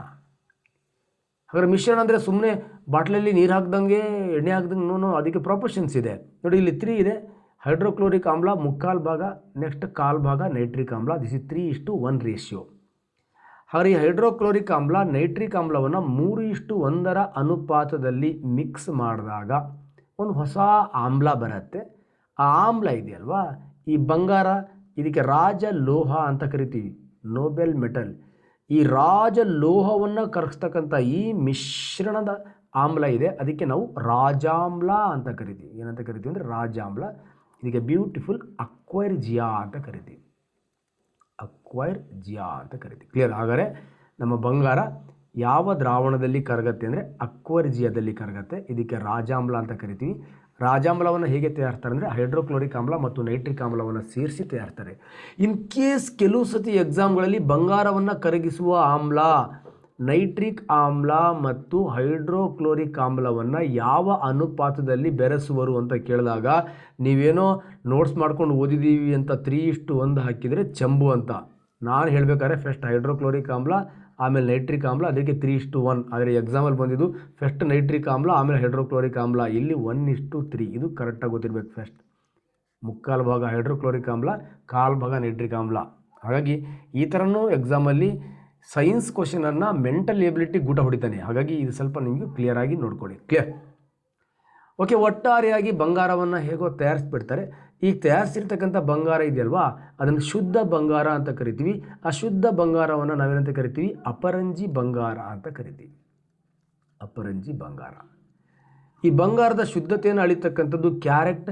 ಹಾಗಾಗಿ ಅದು ಎಷ್ಟು ಕ್ಯಾರೆಟ್ ಅಂತ ಕರಿತೀವಿ ಅಂದರೆ 24 ಕ್ಯಾರೆಟ್ ಬಂಗಾರವನ್ನು ಅಪರಂಜಿ ಬಂಗಾರ ಅಂತ ಕರಿತೀವಿ ಸ್ನೇಹಿತರೆ. ನೋಡಿ, ಈ ಬಂಗಾರ ಮೃದು ಲೋಹ. ಕ್ಲಿಯರ್? ಮೃದು ಲೋಹ. ಮತ್ತು ಇದರ ಮೀಲಿಯಬಿಲಿಟಿ ಅಂದರೆ ಇದರ ಮೀಲಿಯಬಿಲಿಟಿ ಹೇಳ್ತೀನಿ ನಾನು. ಇನ್ನೊಂದು ಡಕ್ಟಿಲಿಟಿ ಕ್ವಾಲಿಟಿ ಅಂದರೆ ಇದಕ್ಕೆ ಕುಟ್ಯತೆ ಗುಣ ಅಂತ ಕರಿತೀವಿ. ತನ್ಯತೆ ಗುಣ ಅಂದರೆ ಕುಟ್ಯ ಅಂದರೆ ತಗಡು, ಶೀಟ್. ಅತಿ ತೆಳುವಾದ ಶೀಟನ್ನು ಮಾಡಬಹುದಾದ ಏಕೈಕ ಲೋಹ ಯಾವುದು ಅಂತ ಕೇಳಿದರೆ ಬಂಗಾರ. ಇದಕ್ಕಿಂತ ತೆಳುವಾಗಿರ್ತಕ್ಕಂಥ ಶೀಟನ್ನು ಯಾವ ಲೋಹದಿಂದ ಮಾಡೋಕ್ಕೆ ಬರೋದಿಲ್ಲ. ಅತ್ಯಂತ ತೆಳುವಾದ ತಂತಿಗಳನ್ನು, ವೈರ್ಗಳನ್ನು ಮಾಡಬಹುದಾದ ಲೋಹ ಯಾವುದು ಅಂತ ಕೇಳಿದರೆ ಬಂಗಾರ. ಹಾಗಾಗಿ ಇದು ಅತಿ ಹೆಚ್ಚು ಮೀಲಿಯಬಿಲಿಟಿ ಮತ್ತು ಡಕ್ಟಿಲಿಟಿ, ಅತಿ ಹೆಚ್ಚು ಕುಟ್ಯತೆ ಮತ್ತು ತನ್ಯತೆ ಗುಣವನ್ನು ಹೊಂದಿರತಕ್ಕಂಥ ಲೋಹ ಯಾವುದಪ್ಪ ಅಂತ ಕೇಳಿದ್ರೆ ದಟ್ ಇಸ್ ದ ಬಂಗಾರ. ಕ್ಲಿಯರ್? ಇದು ಮೃದುವಾಗಿರ್ತಕ್ಕಂತಹ ಲೋಹ. ಹಾಗಾದರೆ ಈ ಮೃದುವಾಗಿರ್ತಕ್ಕಂತಹ ಏನು ಲೋಹ ಇದೆ ಬಂಗಾರ, ಇದನ್ನು ನಾವೇನಾದ್ರು ಆಭರಣಕ್ಕೆ ಬಳಸಿಬಿಟ್ರೆ ಅಂದರೆ 24 ಕ್ಯಾರೆಟ್ ಬಂಗಾರನ ಆಭರಣಕ್ಕೆ ಬಳಸಿಬಿಟ್ರೆ, ಮದುವೆ ಮನೆಯಲ್ಲಿ ಬಂದಿರೋ ಫ್ರೆಂಡ್ಸು ಮಗ ಹುಡುಗಿ ಚೆನ್ನಾಗಿದ್ದಾಳಂತ ಕೈ ಹಿಚಿಕ್ಬಿಟ್ರೆ ಉಂಗುರ ಅಪ್ಪಚ್ಚಿಯಾಗಿ ಹೋಗಿಬಿಡತ್ತೆ. ಯಾಕಂದರೆ ಅದು ಮೃದು ಲೋಹ, ಸಾಫ್ಟ್ ಮೆಟಲ್. ಪಾಪ ಮದುವೆಣಿಗಿತ್ತಿ ಮಕ್ಕೊಂಡು ಬೆಳಗ್ಗೆ ಎದ್ದು ಜುಮ್ಕಿ ನೋಡಿದ್ರೆ ಜುಮ್ಕಿ ಎಲ್ಲ ಕಿತ್ಕೊಂಡು ಹೋಗಿರ್ತದೆ, ಅಂದರೆ ಆ ಕಡೆ ಅಪ್ಪಚ್ಚಿ ಆಗಿರುತ್ತೆ. ನೋಡಿ, ಅಪರಂಜಿ ಬಂಗಾರ ತುಂಬಾ ಮೃದು ಇದೆ ಅಂದಮೇಲೆ ಆಭರಣಗಳ ತಯಾರಿಕೆಗೆ ಯೋಗ್ಯತೆ ಇಲ್ಲ. ಅದಕ್ಕೆ ಅದು ಯೋಗ್ಯವಾಗಿರ್ತಕ್ಕಂಥ ಬಂಗಾರ ಅಲ್ಲ. ಯಾಕಂದರೆ ಬಂಗಾರ ಸ್ವಲ್ಪ ಹಾರ್ಡ್ ಆಗಬೇಕಲ್ವಾ. ಆ ಹಾರ್ಡ್ ಆಗಲಿಕ್ಕೆ ಬಂಗಾರದಲ್ಲಿ ಏನನ್ನ ಮಿಕ್ಸ್ ಮಾಡ್ತಾರೆ? ತಾಮ್ರ ಮಿಕ್ಸ್ ಮಾಡ್ತಾರೆ, ಕೆಲವು ಸತಿ ಬೆಳ್ಳಿ ಮಿಕ್ಸ್ ಮಾಡ್ತಾರೆ, ಕೆಲವು ಸತಿ ಪೆಲ್ಲಾಡಿಯಂ ಮಿಕ್ಸ್ ಮಾಡ್ತಾರೆ. ಈ ಥರ ಬೇರೆ ಇತರೆ ಲೋಹಗಳನ್ನು ಮಿಕ್ಸ್ ಮಾಡಿ ಬಂಗಾರದ. ನೋಡಿ, ಇವಾಗೆಲ್ಲ ಹಳದಿ ಬಂಗಾರ ಇದೆ, ಹಸಿರು ಬಂಗಾರ ಇದೆ, ನೆಕ್ಸ್ಟ್ ರಷ್ಯನ್ ಗೋಲ್ಡ್ ಕೆಂಪು ಬಂಗಾರ ಇದೆ. ಈ ಥರ ಬೇರೆ ಲೋಹಗಳನ್ನು, ತಾಮ್ರ ಜಾಸ್ತಿ ಮಿಕ್ಸ್ ಮಾಡಿದರೆ ಕೆಂಪು ಕಲರ್ ಬರುತ್ತೆ, ಬೆಳ್ಳಿ ಜಾಸ್ತಿ ಮಿಕ್ಸ್ ಮಾಡಿದ್ರೆ ಹಳದಿ ಕಲರ್ ಬರುತ್ತೆ. ನೀವು ಆಭರಣ ಜ್ಯುವೆಲರ್ಸಿಗೆ ಹೋದರೆ ಗೊತ್ತಾಗೋದು, ಇವನು ಬಂಗಾರದಲ್ಲಿ ಈ ಪಾಪಿ ಕಲರ್ ಇದಾವ. ಈ ಪಾಪಿ ಕಲರ್ ಅಂದರೆ ಬಂಗಾರದ ಕಲರ್ ಅಲ್ಲ, ಅದರಲ್ಲಿ ಬೆರೆಸ್ತಕ್ಕಂಥ ಇತರೆ ಲೋಹಗಳು ಅದಕ್ಕೆ ಬೇರೆ ಕಲರ್ಗಳನ್ನು ಕೊಡುತ್ತೆ. ಹಾಗಾಗಿ ಈ ಬಂಗಾರಕ್ಕೆ ಹಾರ್ಡ್ನೆಸ್ ಬರಲಿಕ್ಕೆ, ಗಟ್ಟಿತನ ಬರಲಿಕ್ಕೆ ಅದರಲ್ಲಿ ತಾಮ್ರನ ಮಿಕ್ಸ್ ಮಾಡ್ತೀವಿ ಅಥವಾ ಇತರೆ ಲೋಹಗಳನ್ನು ಮಿಕ್ಸ್ ಮಾಡ್ತೀವಿ. ಮಿಕ್ಸ್ ಮಾಡಿ ಅದರಿಂದ ಆಭರಣ ತಯಾರಿಸ್ತೀವಿ. ಇದಕ್ಕೆ ನಾವು ಆಭರಣ ಬಂಗಾರ ಅಂತ ಕರಿತೀವಿ, ಆರ್ನಮೆಂಟಲ್ ಗೋಲ್ಡ್ ಅಂತ ಕರಿತೀವಿ. ಕ್ಲಿಯರ್? ಆಭರಣ ಬಂಗಾರ. ಈ ಆಭರಣ ಬಂಗಾರದಲ್ಲಿ ನಾವು ಬಂಗಾರದಲ್ಲಿ ಎಷ್ಟು ಇತರೆ ಲೋಹಗಳನ್ನು ಮಿಕ್ಸ್ ಮಾಡ್ತೀವಿ ಅಂದರೆ 22% ನಾವು ಬಂಗಾರ ಇಟ್ಕೊಳ್ತೀವಿ, ಪ್ಲಸ್ 2% ಇತರೆ ಲೋಹಗಳನ್ನು ಮಿಕ್ಸ್ ಮಾಡ್ತೀವಿ. ಹಾಗಾಗಿ ಇಲ್ಲಿ ಬಂಗಾರದ ಶುದ್ಧತೆ ಎಷ್ಟು ಇರುತ್ತೆ ಅಂದರೆ 22 ಕ್ಯಾರೆಟ್ಸ್ ಅಂತ ಕರಿತೀವಿ ನಾವು. ಈ 22 ಕ್ಯಾರೆಟ್ಸನ್ನು ನಾವು ಆಭರಣ ಮಾಡಲಿಕ್ಕೆ ಬಳಸ್ತಕ್ಕಂಥ ಬಂಗಾರ. 24 ಕ್ಯಾರೆಟ್ಸ್ ಏನಿದೆ, 24 ಕ್ಯಾರೆಟ್ ಏನಿದೆ ಇದು ಅಪರಂಜಿ ಬಂಗಾರ. 22 ಕ್ಯಾರೆಟ್ ಏನಿದೆ ಇದು ಆಭರಣ ಮಾಡಲಿಕ್ಕೆ ಬಳಸ್ತಕ್ಕಂಥ ಬಂಗಾರ. ಇನ್ನು ಸ್ವಲ್ಪ ತಾಳಿ ಸರ ಉಂಗುರ ಇದೆ ಅಲ್ವಾ, ಗಟ್ಟಿ ಇರಬೇಕಂದ್ರೆ ಇಲ್ಲಿ ಮತ್ತೆ 18 ಕ್ಯಾರೆಟ್ಸ್ ಅಂತ ಕರಿತೀವಿ ನಾವು. 18 ಕ್ಯಾರೆಟ್ಸ್ ಇದು ಸ್ವಲ್ಪ ಏನು ಗಟ್ಟಿ. ಗಟ್ಟಿ ಇರುತ್ತೆ ಬಂಗಾರ. ಆವಾಗ ಇದರಲ್ಲಿ ಏನು ಮಾಡ್ತೀವಿ, ಇದರಲ್ಲಿ ಉಳ್ಕೊಂಡ್ರು ರಿಮೈನಿಂಗ್ ನೋಡಿ ಇಲ್ಲಿ ಎಕ್ಸಾಂಪಲ್ 999% ಬಂಗಾರ ಏನಾಗಿದೆ, 24 ಕ್ಯಾರೆಟ್ ಬಂಗಾರ ಪರಿಶುದ್ಧತೆಯನ್ನು ಹೊಂದಿದೆ, ಅಪರಂಜಿ ಬಂಗಾರ. ನೆಕ್ಸ್ಟ್ 22 ಅಂದರೆ 916 ನೋಡಿ ಇಲ್ಲಿ ಪರ್ಸೆಂಟೇಜ್ ಕಡಿಮೆ ಆಯಿತು. ಹಾಗಾದ್ರೆ ಇಲ್ಲಿ 8.4% ಏನು ಮಾಡಿದ್ವಿ, ತಾಮ್ರವನ್ನು ಮಿಕ್ಸ್ ಮಾಡಿದ್ವಿ. ಹಾಗಾದ್ರೆ 18 ಕ್ಯಾರೆಟ್ ಅಂದರೆ 750. ಓಕೆ, ಇಲ್ಲಿ 25% ಏನು ಮಾಡ್ತೀವಿ, ತಾಮ್ರವನ್ನು ಮಿಕ್ಸ್ ಮಾಡ್ತೀವಿ. ಈ ಥರ ನಾವು ಆಭರಣಗಳನ್ನು ಮಾಡಬೇಕಾದ್ರೆ ನಮಗೆ ಗೋಲ್ಡ್ ಸಿಗತ್ತೆ 22, 18 ಈ ಥರ ಕೇಳ್ತಾನೆ ಅವನು. ಆಭರಣಗಳ ಮಾಡಲು ಅಥವಾ ಆಭರಣಗಳ ತಯಾರಿಕೆಯಲ್ಲಿ ಈ ಕೆಳಕಂಡ ಯಾವ ಕ್ಯಾರೆಟ್ನ ಗೋಲ್ಡನ್ನು ಬಳಸ್ತಾ ಇಲ್ಲ ಅಂತ ಕೇಳ್ತಾನೆ. ಅವಾಗ 22 carrot, 18 carrot, 20 carrot, 24 carrot which is 24 ಕ್ಯಾರೆಟನ್ನು ನಾವು ಆಭರಣ ಮಾಡಲಿಕ್ಕೆ ಬಳಸಲ್ಲ. ದಟ್ ಇಸ್ ದ ಅಪರಂಜಿ ಬಂಗಾರ. ಅರ್ಥ ಆಗಿದೆ ಅಂತ ಅನ್ಕೋತೀನಿ. ಒಟ್ಟಾರೆ ಬಂಗಾರದ ಬಗ್ಗೆ ಒಂದು ಸ್ವಲ್ಪ ಗೊತ್ತಾಯಿತು ಸರ್. ಮತ್ತು ಇದು 22 ಕ್ಯಾರೆಟ್ ಅವೆಲ್ಲ ಸ್ಟ್ಯಾಂಡರ್ಡೈಸ್ಡ್ ಮಾಡಲಿಕ್ಕೆ ಅದನ್ನೆಲ್ಲ ನಿಗಾ ಇಡಲಿಕ್ಕೆ ಏನಾದರೂ ಒಂದು ಸಂಸ್ಥೆ ಇದೆಯಾ? ಎಸ್, ಬಂಗಾರದ ಪರಿಶುದ್ಧತೆಯನ್ನು ಅಳಿತಕ್ಕಂಥ ಒಂದು ಸಂಸ್ಥೆ ಇದೆ. ಆ ಸಂಸ್ಥೆ ಯಾವುದಪ್ಪ ಅಂದರೆ ಬಿಸ್, ಬ್ಯೂರೋ ಆಫ್ ಇಂಡಿಯನ್ ಸ್ಟ್ಯಾಂಡರ್ಡ್ಸ್ ಅಂತ. ಇವರ ಅಡಿಯಲ್ಲಿ ಹಾಲ್ಮಾರ್ಕ್ ಅಂತಕ್ಕಂಥ ಒಂದು ಬ್ಯೂಟಿಫುಲ್ ಕಂಪನಿ ಏನಿದೆ ಅದು ಬಂಗಾರದ ಪರಿಶುದ್ಧತೆಯನ್ನು ಏನು ಮಾಡುತ್ತೆ, ಅಳತೆ ಮಾಡುತ್ತೆ. ಈ ಕಂಪನಿ ಆಗಾಗ ಜ್ಯುವೆಲರಿ ಶಾಪಿಗೆ ಅಲ್ಲಿ ಇಲ್ಲಿ ವಿಸಿಟ್ ಕೊಡ್ತಾ ರ್ಯಾಂಡಮ್ ಆಗಿ ಗೋಲ್ಡ್ದ ಪ್ಯೂರಿಟಿಯನ್ನು ಚೆಕ್ ಮಾಡ್ತಾ ಇರುತ್ತೆ. ಅಷ್ಟೆಲ್ಲ ಚೆಕ್ ಮಾಡಿ ಆ ಅಂಗಡಿಗೆ ಸರ್ಟಿಫೈಡ್ ಮಾಡುತ್ತೆ. ಆ ಅಂಗಡಿಯಿಂದ ಹೊರಗಡೆ ಬರ್ತಕ್ಕಂಥ ಯಾವುದೇ ಗೋಲ್ಡ್ ಆಭರಣಗಳಿರಲಿ ಅದರ ಮೇಲೆ ಯಾವ ಮಾರ್ಕ್ ಇರುತ್ತೆ, ಹಾಲ್ ಮಾರ್ಕ್ ಇರುತ್ತೆ. ಮತ್ತು ಅದು 916 750 ಸೊ ಈ ಥರ ಎಷ್ಟು ಪರಿಶುದ್ಧತೆ ಇದೆ ಅಂತ ಹೇಳಿ ಆ ಮಾರ್ಕನ್ನು, ಆ ನಂಬರನ್ನು ಹಾಕಿ ನೆಕ್ಸ್ಟ್ ಅವ್ರದ್ದೊಂದು ಬ್ಯೂಟಿಫುಲ್ ಆಗಿರತಕ್ಕಂಥ ಹಾಲ್ ಮಾರ್ಕನ್ನು ಹಾಕ್ತಾರೆ ಸ್ನೇಹಿತರೆ. ಈ ಥರ ಬಂಗಾರದ ಪರಿಶುದ್ಧತೆಯನ್ನು ಪತ್ತೆ ಹಚ್ಚತಕ್ಕಂಥ ಒಂದು ಬ್ಯೂಟಿಫುಲ್ ಆಗಿರತಕ್ಕಂಥ ಕಂಪನಿನೂ ಕೂಡ ಇದೆ. ಇದು ಬಂಗಾರದ ಮಿಶ್ರಲೋಹಗಳ ಬಗ್ಗೆ ಇರತಕ್ಕಂಥ ಮಾಹಿತಿ. ನೆಕ್ಸ್ಟ್ ಇನ್ನೊಂದು ಮಿಶ್ರಲೋಹಕ್ಕೆ ಹೋಗೋಣ. ಇದು ನಮ್ಮ PC ಎಕ್ಸಾಮ್ಗೆ one of the very very very very important ಮಿಶ್ರಲೋಹ. ನಿಮ್ಮೆಲ್ಲ ಗೊತ್ತಾಗ್ತದೆ, ದಟ್ ಈಸ್ ತಾಮ್ರ. ಆಗೋ ನೋಡು ಚಂದ್ರಬಿಂಬ, ಕೈಗೆ ಹಿಡಿ ತಾಮ್ರದ ಚೆಂಬ ಅಂತ. ಕ್ಲಿಯರ್? ತಾಮ್ರ ನೋಡಿ, ತಾಮ್ರದ ಸಂಕೇತ Cu, ಇದರ atomic number that is the 29. ತಾಮ್ರದ ಪ್ರಮುಖ ಅದಿರು ಯಾವುದಪ್ಪ ಅಂತ ಕೇಳಿದ್ರೆ ಸಿಂಪಲ್ ಚಾಲ್ಕೋಪೈರೈಡ್ಸ್. ಇದು ಕೂಡ ನಿಮಗೆ ಅದಿರುಗಳ ಪಾಠದಲ್ಲಿ ಹೇಳಿದ್ದೀನಿ ನಾನು. ಚಾಲ್ಕೋಪೈರೈಡ್ಸ್ ಇದು ತಾಮ್ರದ ಪ್ರಮುಖ ಅದಿರು. ಕ್ಲಿಯರ್? ತಾಮ್ರದ ಪ್ರಮುಖ ಅದಿರು ಯಾವುದು ಅಂತ ಕೇಳಿದ್ರೆ ಚಾಲ್ಕೋಪೈರೈಡ್ಸ್. ನೆಕ್ಸ್ಟ್ ತಾಮ್ರವನ್ನು ತಯಾರಿಸುವ ವಿಧಾನ ಅದು ಕೂಡ ಹೇಳಿದ್ದೀನಿ. ಬುರುಗು ಫ್ಲವನ ವಿಧಾನ. ಹೇಗೆ ಬುರುಗು ಫ್ಲವನ ನೊರೆ ತೇಲಿಸುವಿಕೆ ವಿಧಾನ ಅಥವಾ ಇಂಗ್ಲೀಷಲ್ಲಿ 4th ಫ್ಲೋಟೇಷನ್ ಮೆಥಡ್ನ ಮೂಲಕ ತಾಮ್ರವನ್ನು ಹೇಗೆ ತಯಾರಿಸ್ತಾರೆ ಅನ್ನೋದನ್ನು ಕೂಡ ನಾನು ಬ್ಯೂಟಿಫುಲ್ ಆಗಿ ನಿಮ್ಮ ಜೊತೆಗೆ ಎಕ್ಸ್ಪ್ಲನೇಷನ್ ಮಾಡಿದ್ದೀನಿ. ಈ ಹಿಂದಿನ ವಿಡಿಯೋದಲ್ಲಿ ನೋಡಿದ್ರೆ ನಿಮಗೆ ಮಾಹಿತಿ ಸಿಗತ್ತೆ. ಸೊ ಒಟ್ಟಾರೆಯಾಗಿ ತಾಮ್ರದ ಮಿಶ್ರಣಗಳು ಯಾವುದು ಸರ್, ಏನು ಎಕ್ಸಾಮಲ್ಲಿ ಬರುತ್ತೆ ನೋಡಿ. ಸಿಂಪಲ್ ಆಗಿ ನೀವು ಹಿಸ್ಟ್ರಿ ಕನ್ನಡ ನೆನ್ಪಿಟ್ಕೊಂಡ್ರೆ ಸಾಕು. ಹಿತ್ತಾಳೆ, ನೆಕ್ಸ್ಟ್ ಕಂಚು. ಹಿಸ್ಟ್ರಿ ಕನ್ನಡ, ಹಿತ್ತಾಳೆ, ನೆಕ್ಸ್ಟ್ ಕಂಚು. ಕ್ಲಿಯರ್? ನೆಕ್ಸ್ಟ್ ಅದ್ರ ಜೊತೆಗೆ ಈ ಹಿತ್ತಾಳೆ ಕಂಚು ಹಿಸ್ಟ್ರಿ ಕನ್ನಡ ಮಾಡಿಕೊಂಡು ಜರ್ಮನಿಗೆ ಹೋಗ್ಬಿಡೋಣ. Clear? German silver. Clear? German silver. ಜರ್ಮನಿಗೆ ಹೋಗಿ ಒಂದು ಗನ್ ಹಿಡ್ಕೊಂಡ್ಬಿಡೋಣ. Clear? Gun metal. Gun metal ನೋಡಿ. ಈ 4 one of the very very important ತಾಮ್ರದ ಮಿಶ್ರಲೋಹಗಳು ಪೊಲೀಸ್ ಕಾನ್ಸ್ಟೇಬಲ್ ಒಟ್ಟು ಜನರಲ್ ಸೈನ್ಸಲ್ಲಿ ಬರ್ತಾನೆ ಇರುತ್ತೆ. ಒಂದು ಹಿತ್ತಾಳೆ, ಇಂಗ್ಲೀಷಲ್ಲಿ ಇದಕ್ಕೆ ಬ್ರಾಸ್ ಅಂತ ಕರಿತೀವಿ, ಇದಕ್ಕೆ ಬ್ರಾಂಜ್ ಅಂತ ಕರಿತೀವಿ, ಬ್ರಾಂಜ್. ಇದಕ್ಕೆ ಜರ್ಮನ್ ಸಿಲ್ವರ್ ಅಂತ ಕರಿತೀವಿ, ಇದಕ್ಕೆ ಗನ್ ಮೆಟಲ್ ಅಂತ ಕರಿತೀವಿ. ಕನ್ನಡದಲ್ಲಿ ತುಪಾಕಿ ಲೋಹ ಅಂತಲೂ ಕೂಡ ಕರಿತೀವಿ ನಾವು. ತುಪಾಕಿ. ಹಾಗಾದ್ರೆ ಹಿತ್ತಾಳೆ, ಕಂಚು, ಜರ್ಮನ್ ಸಿಲ್ವರ್, ಗನ್ ಮೆಟಲ್. ಇದು ನೋಡಿ ತುಂಬ ಸತಿ ಬಂದಿದೆ. ಹಿತ್ತಾಳೆ ಲೋಹ ಅಲ್ಲ ಮಿಶ್ರಲೋಹ, ಕಂಚು ಲೋಹ ಅಲ್ಲ ಮಿಶ್ರಲೋಹ, ಜರ್ಮನ್ ಸಿಲ್ವರ್ ಲೋಹ ಅಲ್ಲ ಮಿಶ್ರಲೋಹ, ಗನ್ ಮೆಟಲ್ ಲೋಹ ಅಲ್ಲ ಮಿಶ್ರಲೋಹ. ಇವು these are all alloys, solid solutions. ಹಾಗಾದ್ರೆ ಹಿತ್ತಾಳೆನ ಹೇಗೆ ತಯಾರಿಸ್ತಾರೆ, ಕಂಚನ ಹೇಗೆ ತಯಾರಿಸ್ತಾರೆ, ಜರ್ಮನ್ ಸಿಲ್ವರ್ನ ಹೇಗೆ ತಯಾರಿಸ್ತಾರೆ, ಗನ್ ಮೆಟಲನ್ನು ಹೇಗೆ ತಯಾರಿಸ್ತಾರೆ? ಇವೆಲ್ಲ ತಾಮ್ರದ ಮಿಶ್ರಲೋಹ ಅಂದಮೇಲೆ ತಾಮ್ರ ಇದ್ದೇ ಇರುತ್ತೆ, 4ರಲ್ಲೂ ತಾಮ್ರ. ಮತ್ತು ಅದು ಅವ್ರ ಮಿಶ್ರಲೋಹ ಅಂದಮೇಲೆ ಅವ್ರು ಇದ್ದೇ ಇರ್ತಾರೆ. ಆದರೂ ಒಂದು ಕೋಡ್ ವರ್ಡ್ ಹೇಳ್ತೀನಿ ನಾನು, ಸಿಂಪಲ್ ಕೋಡ್ ವರ್ಡು ನೆನಪಿಟ್ಕೊಳ್ಳಿ. Code word one of the very very very important. Simple. ತಾಸ, ತಾತ. ತಾಸ, ತಾತ ಈಜಿ ಇದೆ ಅಲ್ವಾ. ತಾಳೆ ನೋಡೋಣ, ತಾಳೆ ತಾಳೆ ನೀಸ ಅಂತ ನೆನ್ಪಿಟ್ಕೊಂಡ್ರೆ ಸಾಕು. ಇನ್ ಕೇಸ್ ಸ್ಟಾರ್ಟಿಂಗ್ ತಾತ ಹಾಕ್ಕೊಂಡ್ರೆ ತಾತ ತಾಸ ತಾತ ತಾಸ ಅವಾಗ 2 ಸಾ ಬಂದುಬಿಡುತ್ತೆ. ಅದಕ್ಕೆ ಸ್ಟಾರ್ಟಿಂಗ್ ತಾಸ ತಾತ ತಾಸ ತಾತ ಆಮೇಲೆ ನೀಸ. ಸಿಂಪಲ್ ಅರ್ಥ ಆಗಿದೆ ಅನ್ಕೋತೀನಿ ನಾನು. ಹಿತ್ತಾಳೆ ಹೇಗೆ ತಯಾರಿಸ್ತಾರೆ, ಜರ್ಮನ್ ಸಿಲ್ವರ್ ಹೇಗೆ ತಯಾರಿಸ್ತಾರೆ, ಗನ್ ಮೆಟಲ್ ಹೇಗೆ ತಯಾರಿಸ್ತಾರೆ, ಕ್ಲಿಯರ್. ನೋಡಿ ಹಿತ್ತಾಳೆನ ಹೇಗೆ ತಯಾರಿಸ್ತಾರೆ, one of the very very important. Simple, ತಾಮ್ರದಲ್ಲಿ ಸತ್ತುವನ್ನು ಕರಗಿಸಿ. ನೋಡಿ ತಾಮ್ರದಲ್ಲಿ ಸತ್ತುವನ್ನು ಕರಗಿಸ್ಬಿಟ್ರೆ, ತಾಮ್ರದ ಮಿಶ್ರಣ ಆದಮೇಲೆ ತಾಮ್ರ ಇದ್ದೇ ಇರುತ್ತೆ. ತಾಮ್ರದಲ್ಲಿ ಸತ್ತುವನ್ನು ಕರಗಿಸ್ಬಿಟ್ರೆ ಹಿತ್ತಾಳೆ ರೆಡಿ. ಸರ್ ಮುಂದಿಂದು ನಾ ಹೇಳ್ತೀನಿ ಸರ್. ತಾಮ್ರದಲ್ಲಿ ತವರವನ್ನು ಕರಗಿಸ್ಬಿಟ್ರೆ, ಟಿನ್ನನ್ನು ಕರಗಿಸ್ಬಿಟ್ರೆ ಬ್ರಾಂಜ್ ರೆಡಿ, ಕಂಚು ರೆಡಿ. ತಾಮ್ರದಲ್ಲಿ ಸತು ಮತ್ತು ನಿಕ್ಕಲ್ ಇವೆರಡನ್ನು ಕರಗಿಸ್ಬಿಟ್ರೆ ಜರ್ಮನ್ ಸಿಲ್ವರ್ ರೆಡಿ. ತಾಮ್ರದಲ್ಲಿ ತವರ ಮತ್ತು ಸತು ಇವೆರಡನ್ನ ಕರಗಿಸ್ಬಿಟ್ರೆ ಗನ್ ಮೆಟಲ್ ರೆಡಿ. ತುಂಬ ಸತಿ ಎಕ್ಸಾಮಲ್ ಕ್ವಶನ್ ಬಂದಿದೆ. ಜರ್ಮನ್ ಸಿಲ್ವರ್ನಲ್ಲಿ ಇರದ ಘಟಕಾಂಶ ಯಾವುದು?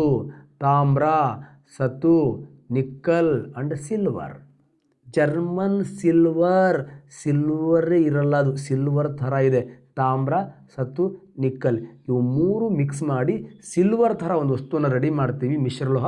ಅದಕ್ಕೆ ನಾವು ಜರ್ಮನ್ ಸಿಲ್ವರ್ ಅಂತ ಕರಿತೀವಿ. ಕ್ಲಿಯರ್, ಅರ್ಥ ಆಗಿದೆ ಅನ್ಕೋತೀನಿ. ಹಾಗಾದರೆ ಹಿತ್ತಾಳಿರೋ ಘಟಕಾಂಶಗಳು, ಕಂಚಲ್ಲಿರ್ತಕ್ಕಂಥ ಘಟಕಾಂಶಗಳು, ಜರ್ಮನ್ ಸಿಲ್ವರ್ ಘಟಕಾಂಶಗಳು, ಗನ್ ಮೆಟಲ್ ಇರ್ತಕ್ಕಂಥ ಘಟಕಾಂಶಗಳು ಈಸಿಯಾಗಿ ಅರ್ಥ ಆಗಿದೆ. ಈಗ ಹಿತ್ತಾಳೆನ ಎಲ್ಲಿ ಯೂಸ್ ಮಾಡ್ತೀವಿ? ವಿದ್ಯುತ್ ಉಪಕರಣಗಳಲ್ಲಿ ಯೂಸ್ ಮಾಡ್ತೀವಿ, ಪಾತ್ರೆಗಳಲ್ಲಿ ಅತಿ ಹೆಚ್ಚಿನ ಪ್ರಮಾಣದಲ್ಲಿ ಯೂಸ್ ಮಾಡ್ತೀವಿ. ನೆಕ್ಸ್ಟ್ ಮ್ಯೂಸಿಕನ್ನು ಕೊಡ್ತಕ್ಕಂಥ ತಂತಿಗಳಲ್ಲಿ ಹೆಚ್ಚಿನ ಪ್ರಮಾಣದಲ್ಲಿ ಯೂಸ್ ಮಾಡ್ತೀವಿ. ಕಂಚು ಉಪಯೋಗ is one of the very very important. ಹೆಂಗೆ ನೋಡಿ, ಕಂಚು ಹೇಗೆ ತಯಾರಿಸ್ತಾರೆ? ತಾತ ನಮ್ಮ ತಾತನ ವಿಗ್ರಹ ಮಾಡಿ ಅದಕ್ಕೆ ಪದಕವನ್ನು ಹಾಕಿ ಅವನ ಮುಂದ್ಗಡೆ ಒಂದು 3 ನಾಣ್ಯಗಳನ್ನು ಇಟ್ಟು ಗಂಟೆ ಹಿಡ್ಕೊಂಡು ಪೂಜೆ ಮಾಡ್ತೀನಿ ಅಂತ ನೆನ್ಪಿಡ್ಕೊಳ್ಳಿ. ಕ್ಲಿಯರ್. ಹಾಗಾದರೆ ಗಂಟೆ, ನಾಣ್ಯಗಳ ತಯಾರಿಕೆ, ಪದಕಗಳ ತಯಾರಿಕೆ, ವಿಗ್ರಹಗಳ ತಯಾರಿಕೆಯಲ್ಲಿ ಯಾವ ಮಿಶ್ರಲೋಹನ ಹೆಚ್ಚು ಬಳಸ್ತೀವಿ ಅಂತ ಹೇಳಿದ್ರೆ ಕಂಚನ್ನು ಹೆಚ್ಚು ಬಳಸ್ತೀವಿ. ಕಂಚನ್ನು ಹೇಗೆ ತಯಾರಿಸ್ತೀವಿ ಅಂದರೆ ತಾತನ ಕಂಚಿನ ಗಂಟೆ ಅಂತ ನೆನ್ಪಿಟ್ಕೊಳ್ಳಿ. ಈಸಿಯಾಗಿ ಅರ್ಥ ಆಗತ್ತೆ. ಕ್ಲಿಯರ್. ಹಾಗಾದರೆ ಇದನ್ನು ಗಂಟೆಗಳ ತಯಾರಿಕೆಯಲ್ಲಿ ಕಂಚನ್ನು ಬಳಸೋದ್ರಿಂದ ಇದನ್ನು ಬೆಲ್ ಮೆಟಲ್, ಘಂಟಾ ಲೋಹ ಅಂತಲೂ ಕೂಡ ಕರಿತೀವಿ ನಾವು ಇದನ್ನು. ಯಾವುದನ್ನು? ಕಂಚನ್ನು. ನೆಕ್ಸ್ಟ್ ಜರ್ಮನ್ ಸಿಲ್ವರ್ ಅಲಂಕಾರಿಕ ಸಾಧನಗಳಲ್ಲಿ, ನೀವು ಮದುವೆ ಮನೆಗೆ ಹೋದಾಗ ಒಂದು ಗಣಪತಿ ಎಲ್ಲ ಇಟ್ಟಿರ್ತಾರೆ ನೋಡಿ, ಆ ಬೆಳ್ಳಿ ಥರ ಇರುತ್ತೆ. ಆ ಅಲಂಕಾರಿಕ ಸಾಧನಗಳಲ್ಲಿ ಯಾವುದನ್ನು ಹೆಚ್ಚು ಬಳಸ್ತೀವಿ? ಜರ್ಮನ್ ಸಿಲ್ವರನ್ನು ಹೆಚ್ಚು ಬಳಸ್ತೀವಿ. ನೆಕ್ಸ್ಟ್ ಬಂದೂಕಿನ ಬ್ಯಾರಲ್ಗಳಲ್ಲಿ ನಾವು ಯಾವುದನ್ನು ಜಾಸ್ತಿ ಬಳಸ್ತೀವಿ ಅಂತ ಹೇಳಿದ್ರೆ ಸಿಂಪಲ್ ಗನ್ ಮೆಟಲನ್ನು ಜಾಸ್ತಿ ಬಳಸ್ತೀವಿ. ಅರ್ಥ ಆಗಿದೆಯಲ್ವಾ? ಅರ್ಥ ಆದಮೇಲೆ ಇಲ್ಲಿ ಇದೊಂದು ಸ್ವಲ್ಪ ನೋಡ್ಕೊಳ್ಳಿ, ತಾಸ ಅಂತ. ಈ ತಾಸ ನೋಡ್ಕೊಳ್ಳಿ. ಈ ತಾಸ ನೋಡಿಕೊಂಡಾಗ ಇಲ್ಲಿ ಮತ್ತೊಂದು ಕೆಲವೊಂದು ಮಿಶ್ರಲೋಹಗಳನ್ನು ನೆನ್ಪಿಟ್ಕೋಬೋದು ನಾವು. ಹೆಂಗೆ? ಗಿಡ್ಡ ಅಬಿ. ಕ್ಲಿಯರ್. ಗಿಡ್ಡ ಅಬಿ. ಡಚ್ ಹತ್ರ ಹೋಗಿ ಹಿತ್ತಾಳೆ ತಗೊಂಡು ಮಂಜನಿಗೆ ಕೊಟ್ಟ ಅಂತ. ಮಂಜ ನೋಡಿ, ಗಿಡ್ಡ ಅಬಿ ಅಂದರೆ ಏನಿಲ್ಲ, ಗ್ಲೀಡಿಂಗ್ ಲೋಹ ಅಂತ. ಗ್ಲೀಡಿಂಗ್ ಮೆಟಲ್. ಓಕೆ. ಅಬಿ ಅಂದರೆ ಅಬಿಸಿಯನ್ ಗೋಲ್ಡ್ ಅಂತ. ಇದಕ್ಕೆ ಡಚ್ ಮೆಟಲ್ ಅಂತ ಕರಿತೀವಿ. ಹಿತ್ತಾಳೆ ಗೊತ್ತಿದೆ, ಇದಕ್ಕೆ ಮಂಜ ಮೆಟಲ್ ಅಂತ ಕರಿತೀವಿ. ನೋಡಿ, ಇವೆಲ್ಲವೂ ಕೂಡ ಯಾವುದರಿಂದ ತಯಾರಿಸ್ತಾರೆ ಅಂದರೆ ಸಿಂಪಲ್, ಇವೆಲ್ಲವೂ ಕೂಡ ತಾಸಾನೆ. ಯಾವುದು ಬಂದ್ರೂ ನೀವು ತಾಮ್ರ ಮತ್ತು ಸತುವನ್ನು ಮಿಕ್ಸ್ ಮಾಡೇ ತಯಾರಿಸ್ತಾರೆ. ತಾಮ್ರ ಮತ್ತು ಸತು. ಸರ್ ಮತ್ತು ಎಲ್ಲವೂ ಇದೇ ಮಿಕ್ಸ್ ಮಾಡಿದ ಮೇಲೆ ಪರ್ಸೆಂಟೇಜ್ ಚೇಂಜ್ ಇರುತ್ತೆ. ಇಲ್ಲಿ 95% ಕಾಪರ್ ಇರುತ್ತೆ, ರಿಮೈನಿಂಗ್ 5% ಜಿಂಕ್ ಇರುತ್ತೆ. ಇಲ್ಲಿ 90% ಕಾಪರ್, 10% ಜಿಂಕ್ ಇರುತ್ತೆ. ಇಲ್ಲಿ 80% ಕಾಪರ್, 20% ಜಿಂಕ್ ಇರುತ್ತೆ. ಇಲ್ಲಿ 70% ಕಾಪರ್, 30% ಜಿಂಕ್ ಇರುತ್ತೆ. ಇಲ್ಲಿ 60% ಕಾಪರ್, 40% ಏನಾಗಿರುತ್ತೆ? ಜಿಂಕ್ ಇರುತ್ತೆ. ಈ ಥರ ತಾಮ್ರದಲ್ಲಿ ಸತುವಿನ ಅನುಪಾತ ಪ್ರಮಾಣವನ್ನು ಕಡಿಮೆ ಮಾಡೋದ್ರ ಮೂಲಕ ಬೇರೆ ಓಕೆ. ನಾವೀಗ ಗ್ಲೀಡಿಂಗ್ ಮೆಟಲ್ ನಾವು ಬಂದೂಕಿನ ಬುಲೆಟ್ ಪ್ರೂಫ್ ಜಾಕೆಟ್ಗಳಲ್ಲಿ ಯೂಸ್ ಮಾಡ್ತೀವಿ ಗ್ಲೀಡಿಂಗ್ ಮೆಟಲನ್ನು. ಅಷ್ಟೇ ಅಲ್ಲ, ನಾಣ್ಯಗಳ ತಯಾರಿಕೆಯಲ್ಲಿ ಕೂಡ ಯೂಸ್ ಮಾಡ್ತೀವಿ. ಅಬಿಸಿಯನ್ ಗೋಲ್ಡನ್ನು ಆಭರಣ, ಈ ಗೋಲ್ಡ್ ಏನು ಹೇಳ್ತೀವಲ್ಲ ಇದು ಗ್ಯಾರಂಟಿ ಮಾಲ್ ಬಂಗಾರ ಥರ ಇರ್ತಾವಲ್ಲ, ಅಥವಾ ಆಭರಣಗಳ ತಯಾರಿಕೆಯಲ್ಲಿ ಬಳಸ್ತೀವಿ ನಾವು. ಕ್ಲಿಯರ್. ನೆಕ್ಸ್ಟ್ ಡಚ್ ಮೆಟಲನ್ನು, ಇದನ್ನು ಕೂಡ ಆಭರಣಗಳ ತಯಾರಿಕೆಯಲ್ಲಿ ಬಳಸ್ತೀವಿ. ಹಿತ್ತಾಳೆ ಆಲ್ರೆಡಿ ಹೇಳಿದ್ದೀನಿ. ಮಂಜ್ ಮೆಟಲ್, ಇದು ತುಕ್ಕು ನಿರೋಧಕ ತಾಮ್ರದ ಮಿಶ್ರಲೋಹ ಅಂತ ಕರಿತೀವಿ. ರಸ್ಟ್ ರೆಸಿಸ್ಟೆಂಟ್ ಕಾಪರ್ ಅಲಾಯ್ಸ್ ಅಂತ ಕರಿತೀವಿ. ಸಾಮಾನ್ಯವಾಗಿ ಈ ಹಡಗುಗಳಿದೆಯಲ್ವಾ, ಅದರ ಕೆಳಭಾಗದಲ್ಲಿ ಆ ಉಪ್ಪು ನೀರಲ್ಲಿ ರಸ್ಟ್ ಹಿಡಿಬಾರ್ದು ಅಂತ ಪ್ಲೇಟಿಂಗನ್ನು ಯಾವುದರಿಂದ ಮಾಡ್ತೀವಿ? ಮಂಜ್ ಮೆಟಲ್ನಿಂದ ಮಾಡ್ತೀವಿ. ಇತ್ತೀಚೆಗೆ ನಾಣ್ಯಗಳನ್ನು ಕೂಡ, ಕಾಯಿನ್ಗಳನ್ನು ಕೂಡ ನಾವು ಮಂಜ್ ತಾಮ್ರದ ಮಿಶ್ರಲೋಹದಿಂದ ಮಾಡ್ತೀವಿ. ಅರ್ಥ ಆಗಿದೆ ಅಂತ ಅನ್ಕೋತೀನಿ. ಕ್ಲಿಯರ್? ಓಕೆ. ನೆಕ್ಸ್ಟ್ ಇನ್ನೊಂದು ಬ್ಯೂಟಿಫುಲ್ ಆಗಿರತಕ್ಕಂಥ ಟಾಪಿಕ್ಕಿಗೆ ಎಂಟ್ರಿ ಆಗೋಣ. ಸಿಂಪಲ್, ಕಬ್ಬಿಣದ ಮಿಶ್ರಲೋಹ ಅಂತ. ಕಬ್ಬಿಣದ ಮಿಶ್ರಲೋಹ, ಐರನ್ ಅಲಾಯ್ಸ್. ಓಕೆ ನೋಡಿ, ಈ ಕಬ್ಬಿಣದ ಮಿಶ್ರಲೋಹ ಇದೆಯಲ್ವಾ, ಈ ಕಬ್ಬಿಣದ ಸಂಕೇತ Fe, ಇದರ ಆಟೋಮಿಕ್ ನಂಬರ್ 26. ಇದನ್ನು ನಾನು ಲೋಹಗಳ ರಾಜ ಅಂತ ಕರಿತೀವಿ. ಲೋಹಗಳ ರಾಜ. Clear? The king of metals ಅಂತ ಕರಿತೀವಿ. ಪ್ರಸ್ತುತವಾಗಿ ನಾವು ಇರತಕ್ಕಂತಹ ಯುಗ ಇದೆಯಲ್ವಾ, ಯುಗ ಇದಕ್ಕೆ ಐರನ್ ಏಜ್ ಅಂತ ಕರಿತೀವಿ. Iron age. ಕ್ಲಿಯರ್? ಹಳೆ ಶಿಲಾಯುಗ, ಸೂಕ್ಷ್ಮ ಶಿಲಾಯುಗ, ನವ ಶಿಲಾಯುಗ ಅಂತ ಹೇಳ್ತೀವಲ್ವ. ನಾನು ಆಲ್ಮೋಸ್ಟ್ ಆಲ್ ಈ ಹುಡುಗರಿಗೆ ಹೋಗಿ ಕೇಳಿದ್ರೆ ನಾವು ಇವಾಗ ಯಾವ ಎರದಲ್ಲಿದ್ದೀವಿ, ಯಾವ ಯುಗ ಅಂದರೆ ನವಶಿಲಾಯುಗ ಅಂತಾರೆ. ನವಶಿಲಾಯುಗ ಅಂದರೆ ಚೆಂಬು. ಈಗೆಲ್ಲ ಕಬ್ಬಿಣ ಇಲ್ಲ ಅಂದರೆ ಜೀವನ ಇಲ್ಲ. ಐರನ್ ಏಜಲ್ಲಿ ಇದೆ ನಾವು. ಕ್ಲಿಯರ್? ಓಕೆ. ಈ ಕಬ್ಬಿಣದ ಲೋಹಗಳು, ಅದಿರುಗಳು ಅದೆಲ್ಲ ಹೇಳಿದ್ದೀನಿ. ಎಲ್ಟೈಟು, ನೈಟು, ರೈಟು ಅವೆಲ್ಲ ಹೇಳಿದ್ದೀನಿ. ಅದನ್ನು ಕಬ್ಬಿಣವನ್ನು ತಯಾರಿಸ್ತಕ್ಕಂಥ ವಿಧಾನ, ಅದಕ್ಕೆ ದಟ್ ಇಸ್ ಊದುಕುಲುಮೆ ವಿಧಾನ, ಈ ಹಿಂದಿನ ವಿಡಿಯೋದಲ್ಲಿ ಇದ್ರ ಬಗ್ಗೆ ಹೇಳಿದ್ದೀನಿ. ಕಬ್ಬಿಣದ ಮಿಶ್ರಲೋಹಗಳ ಬಗ್ಗೆ ಮಾತ್ರ ನಾನು ಇಲ್ಲಿ ಕಾನ್ಸಂಟ್ರೇಟ್ ಮಾಡ್ತಾ ಬರ್ತೀನಿ. ಕಬ್ಬಿಣದ ಮಿಶ್ರಲೋಹಗಳು one of the very very very important. ಉಕ್ಕು, ಸ್ಟೀಲ್, ಉಕ್ಕು. ನೆಕ್ಸ್ಟ್ ನಿಕ್ಕಲ್ ಉಕ್ಕು, nickel steel, nickel steel. So next invar ಉಕ್ಕು, ಇನ್ವಾರ್ ಸ್ಟೀಲ್. ನೆಕ್ಸ್ಟ್ ಕಲೆರಹಿತ ಉಕ್ಕು, stainless steel. Next one of the very very important alnico. Next fernico. Okay. Next nichrome. ಇಷ್ಟು ಕೂಡ ಎಕ್ಸಾಮಲ್ಲಿ one of the very very. Nichrome ತುಂಬ ಸತಿ ಬಂದಿದೆ, ಆಲ್ನಿಕೋ ತುಂಬ ಸತಿ ಬಂದಿದೆ, ಸ್ಟೈನ್ಲೆಸ್ ಸ್ಟೀಲ್ ತುಂಬ ಸತಿ ಬಂದಿದೆ, ಇನ್ವಾರ್ ಸ್ಟೀಲ್ ತುಂಬ ಸತಿ ಬಂದಿದೆ, ಸ್ಟೀಲ್ ತುಂಬ ಸತಿ ಬಂದಿದೆ. ಕ್ಲಿಯರ್? ಇವೆಲ್ಲ ಎಕ್ಸಾಮಲ್ಲಿ ರಿಪೀಟೆಡ್ ಕ್ವಶನ್ನೇ. ಓಕೆ. ಈ ಮಿಶ್ರಲೋಹಗಳನ್ನು, ಇವೆಲ್ಲ ಕಬ್ಬಿಣದಿಂದ ಮಾಡಿರ್ತಕ್ಕಂಥ ಐರನ್ ಅಲಾಯ್ಸ್, ಇವೆಲ್ಲವೂ ಕೂಡ ಕಬ್ಬಿಣದಿಂದ ಮಾಡಿರ್ತಕ್ಕಂಥದ್ದೇ. ಹಾಗಾಗಿ ಇದನ್ನು ಕಬ್ಬಿಣದ ಮಿಶ್ರಲೋಹಗಳು ಅಂತ ಕರಿತೀವಿ. ಹಾಗೆ ಕಬ್ಬಿಣದಿಂದ ಮಾಡಿದ್ದೀವಿ ಅಂದಮೇಲೆ ಇಲ್ಲಿ ಏನಿರಲೇಬೇಕು? ಕಬ್ಬಿಣ ಇರಲೇಬೇಕು. ಹಾಗಾದರೆ ಕಬ್ಬಿಣ